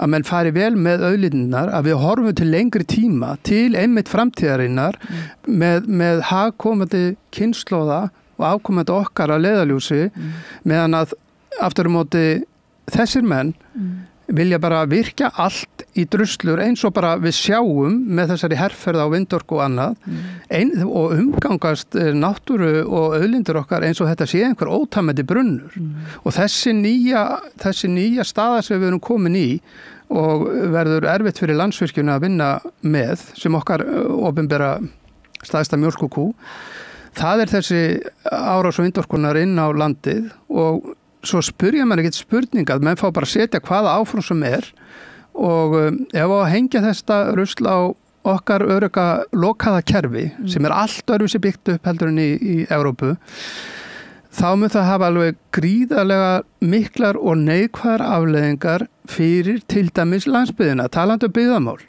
og ég sé hvergi móta fyrir áhyggjum sveitarstjórnarmanna, þeir eru meira að hugsa hvernig þeir geta fengið fasteignagjöld af þessum mannvirkjum. Minni áhyggjur hæði hvaða vandamál þau eru að skapa varðandi bara raforkuverðshækkanir eins og hafa gengið yfir í Noregi, Suður Noregi og bara Evrópu og ef að landsbyggðin á ekki að hafa áhyggjur af þessu vegna þess að raforkuverð nú þegar í dag, ég þekki það sjálfur, ég á mér svo húsnæði út á landi, ég veit alveg hvað, rafmagnsreiningunni, hvað myndir Reykjavík að segja að þau væri að borga bara svona litlu meðalstóru húsnæði, eða svona, við getum satt 100 fermetra húsnæði, þau væri að borga 40.000 á mánuði í raforkureikning.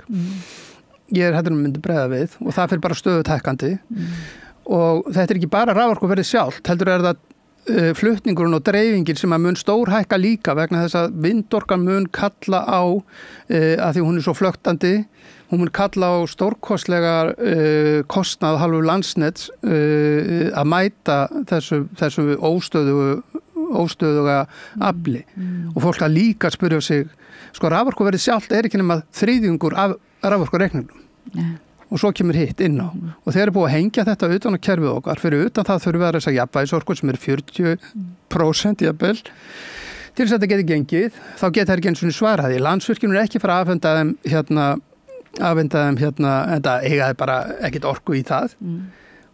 Þannig að fólk spyr ekkert að næstu spurningu sem að sko, þetta getur ekkert annað en því það er annarkvæmt sæstrengur eða að berga þessu til lengri tíma eða þá að gefa þessum erlendu aðilum bara súrandi leyfi á það að fá að virkja vatnsöfl hingað við þangað til þess að geta afhent þessa orku, menn þau geta ekki per se samið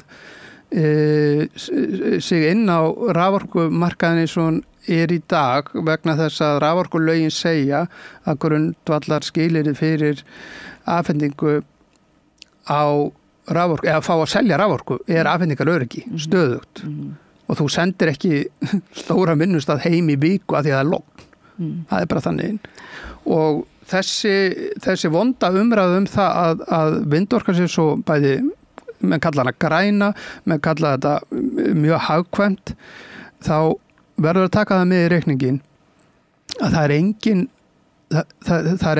er engin orkukostur sem að hefur fengið jafn mikla ívilnun og það hefur gerst niður alla Evrópu í hræðslu áróðri við auðvitað, loftslagsbreytingarnar og annað.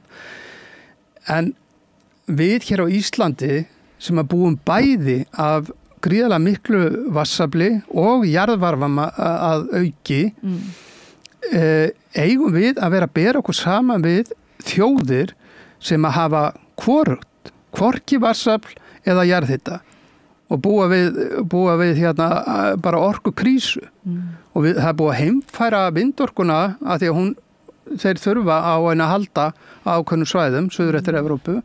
Það er búið að heimfæra þennan vanda yfir á Ísland og láta líta út eins og við séum bara að blóðrenna á orkuskorti.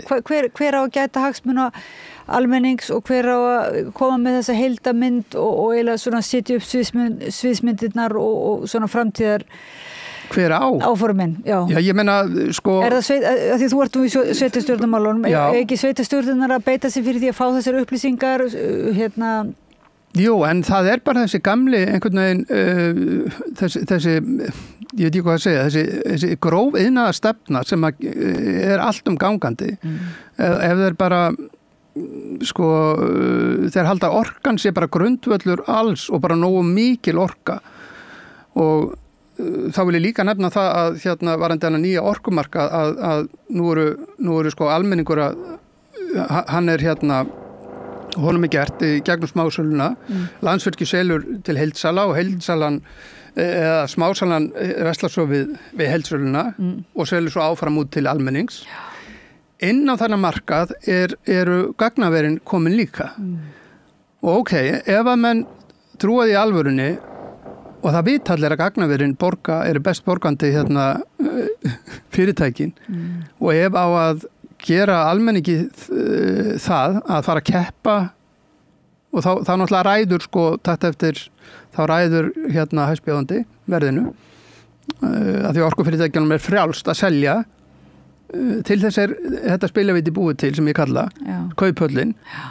Það er það sem að hæstbjóðandi fær að ráða ferðinni. Þannig að litli grænmetisbóndin má sín lítils í þessu... Já, akkurat talandi það og við höfum einmitt verið að eiga samtal við grænmetisbændur sem eru náttúrulega bara gríðarlega áhyggjufullir að ef á að fara sko hækka verulega til þeirra raforkuna, þá þýðir það ekkert annað en að það er verið að keyra það út af markanum og ef að það er nýja atvinnustefnan þá býð ég ekki mikið í það fyrir Ísland sem er að vera að stæra sig að matvælaöryggi og annað.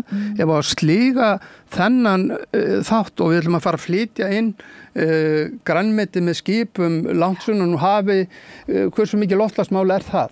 Þetta getur ekki verið vitlausara og ég var einmitt að fara yfir það með forstjóra samtaka garðyrkjubænda í gær síðast að talandi að skapa atvinnu, skapa verðmæti, þá er eins og að það virki ekki alls staðar eins, menn tala mikið það þegar álver eru annars staðar, þetta skapar alveg gríðarlega margir að vinna, en bara í einu af þessum stærri garðyrkjufyrirtækjum á Íslandi sem starfa allt árið er hátt í 60 manns með vinnu allt árið. Svo getum við bara lagt saman við og þetta þessi stærstu gróðurhúsa grænmetisfyrirtæki þau eru að taka svona í mesta falli 2 megawatt. Svo eigum við þá að fara frekar í gagnaverin. Nú er ég ekkert að segja nei, ég veit að gervigreindirinn að taka við og gagnaverin, menn vilja örugglega vilja fókusera mjög mikið á þau. Eitthvað þurfum við að taka sjálft af því. En þar getur verið kannski svona 5 manns í vinnu og þeir var að taka 100 plus í megawatt og fyrir utan það ég er engin þjóðveldins populismi en við skulum átta okkur á því að langstærstur hluti þessara fyrirtæki sem að flæða inn á markaðin hjá okkur eru erlend fyrirtæki og við vitum alveg hvert peningarnir fara, hvert arðurinn fer. Ég meina, hvenær byrjaði Alcoa Fjarðaál að borga tekjuskatt? Já. Ég meina, í alvöru. En Andri Skúlason, hvenær hefur, ég skil ekki að þú þurfur að afsaka það og ég hef þurft að afsaka það líka að maður sé ekki þjóðernispopulisti. Sko, þetta snýst alltaf ekki þjóðernislega. Sko, þetta er alltaf bara spurning alþjóðlega auðríki gagnvart almenningi og íslenskum almenningi og almenningi annarra landa og það náttúrulega hefur bara sitt. Ég bara svo sammálaður og það akkurat þetta sem að sko maður færi andliti sko, já þú vilt ekki eiga neitt svona alþjóðlegt samstarf eða annað. Getur að vera fyrsti kostunni hjá okkur að við séum svo mjúk í hnjánum að það sé best fyrir okkur að henda sko verðmætunum okkar sko fyrir úlfahjörðina bara. Ég meina staðan fyrir að halda utan mann sjálf og ég vil bara hnykkja á því að ég meina þeir sem að halda það að þetta sé einhver góðgerðarsamtök sem að koma hingað það ástæða fyrir því að þeir að reisa þessar vindorkuver, þeir fá svo brjálæðislegar ívilnanir til að byrja með og á því ganga þeir. En svo og það í formi, ég meina og ívilnanir og undanþáar eins og undanþáar frá öllu eftirlit og öðru, já. Og ég minnast á það í Noregi bara, þar borgar sko, og þetta ekki tekið með í myndina sko. Það bara sagt að vindorka sé svona hagkvæm, en af hverju?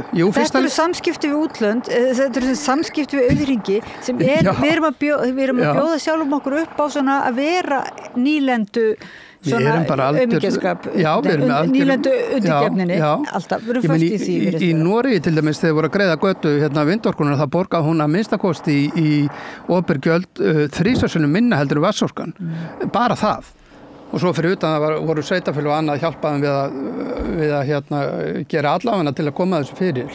En Andri Skúlason, mér er svo rosalega gaman að tala við, þú er náttúrulega hókina reynslu bara á mörgum sviðum, við getum bara farið það eru nokkur svið hérna sem við getum, en þessi borhljóð, ég vona þessi ekki að þreita hlustendur og orðvendur eins og okkur hérna, ég kallaði góðan að bara, þú berst í gegnum þessi borhljóð, það verið að, það versmiði borhljóð sem er svona eins og soundtrack sem að við þurfum að berjast gegn svona borhljóðum, en ég held að ef þú vildir halda umræðin áfram við rauðaborðið síðar og að ég megi þakka þér fyrir bara endilega að fara yfir mikilvægi atvinnustefnu, byggðastefnu í svona heildar sín á orku- og auðlindamálin og bara allt. Já, og þá ég vilja kannski koma inn á það sem við töluðum ekki sem ég fyrir skipta gríðarlega miklu máli er sko öll þessi áform sem verið að kasta núna í andlitið og fólki út all land að það þessi samfélagslega sátt sem verið að tala að eigi að byggja upp í kringum sérstaklega vindorkuna því hún bara langstæðst áskorun nú stundir og þegar maður svo að fá hringigattan allstaðar frá þessum svæðum þá líður manni ekki eins og að það sé til staðar nokkur samfélagslega sátt. Samt halda menn áfram alveg og fólk mjög víða að því ég get bara staðfest það orðið bara bugað í sveitum að vera slást við þetta að því líður bókstaflega þegar þeir koma greifarnir með kynningafundina og sveitarstjórnar fulltrúarnir sitja út í horni og eru bara eins og hverjir aðrir áhorfendur þó að þeir ákveða að breyta skipulagi til þess að koma þessu fyrir þá líður bara fólki eins og þetta sé orðin veruleiki og það sé bara allt í einu búið að fá einhverja 200-250 metra skrýmsli bara við hliðin á jörðinni sinni. Og hvað á líka að gera? Það ekki með fjölmiðlana með sér í liði og það þarf að fá þá rándýra lögfræðinga heldur betur. Ég meina hvað á gamla konun að gera upp í dal sem að reyna að verja sig og hendur sínar og þegar að fjölmiðlar eins og ríkisfjölmiðlar tala að það þurfa að gæta hlutleysis í umræðunni og eru svo bara að tala við einhverja stórgrósara með merða lögfræðingum á bakvið sig sem að það ekkert verið að gefa jafnt og ég hef kynningarefni þessara stórfyrirtækja verða nú bara oft verða nú oft bara fréttaefni beint, það ekkert mann líður eins og sé allar mikið unnið úr því en við ætlum nú að hætta út af borinu svo það bara svo erfitt að hætta þessar umræðu þegar maður komin svona einhvern veginn maður glittir í eitthvað ákveðið heildarsamhengi en ég þetta verður eiginlega síðasta spjalli núna við Rauðaborðið í kvöld og bara mér þykir mjög leitt að hafa boðið ykkur kæru hlustendur og áhorfendur upp á þessi leiðilegu borhljóð sem við vissum ekki af hérna í stúdíóinu en tæknimaðurinn okkar Pétur Fjellsteð hann nú snillingur og búinn að reyna sitt besta til þess að svona filtra þessi hljóð út. Ég þakka honum kærlega fyrir kvöldið og samvinnuna og fyrir því að koma þessari útsendingu út til ykkar. Ég þakka þér Andri Skúlason. Já, ég var reyna að fara að hækka röddina til þess að yfirvinna borin. og ég þakka ykkur fyrir að fylgja okkur eftir í kvöld. Þetta búið að vera umræða út víðan völl. Nýlenduhyggjan hefur nú verið svona svolítið kannski óvart rauður þráður hérna í umræðunni. Ég vil nú minna á að svona lítill fjölmiðill ekki bara svona á ekki vök að verjast bara gagvart svona borhljóðum heldur líka bara gagvart ýmsu öðru þannig að við þiggjum stuðning. Það inn á síðunni samstöðin.is svona lítill hnappur sem stendur á áskrift þannig að það þarf enginn að vera í áskrifandi, þetta opið efni fyrir alla en við þiggjum stuðningin svona til þess að halda lífi í þessari fjölmiðlun sem á að vera svona valkostur við aðra fjölmiðlun og á að vera einhvers konar aðhaldsafl eða við reynum það með ykkur í liði. Við erum öll saman í því að veita aðhald og hérna búa til meiri fjölbreytileika í samræðuna og virkja fleiri raddir til samræðuna. Það koma mjög margar raddir hérna við þetta rauða borð og það mjög ánægilegt að heyra fleiri raddir tjá sig opinskátt bara málin eins og þau eru. Ég vil líka minna á að við erum í útvarpinu 89,1, það hægt að hlusta á í bílnum og svo sjónvarp Símas hefur leyft okkur að vera á hnappinúmer eða stöðnúmer 5, þannig að það hægt að hlusta líka. Annars til dæmis á YouTube hægt að bara googla samstöðin og svo inn á webinum okkar eru bæði klippur og heilu þættirnir. En ég þakka fyrir kærlega í kvöld, segjum þetta gott, ég heiti Oddný Eir og sjáumst aftur á morgun. Segðu það á Samstöðinni. Samstöðin í eigu hlustenda, áhorfenda og lesenda. Sláist í hópinn og gerist áskrifendur.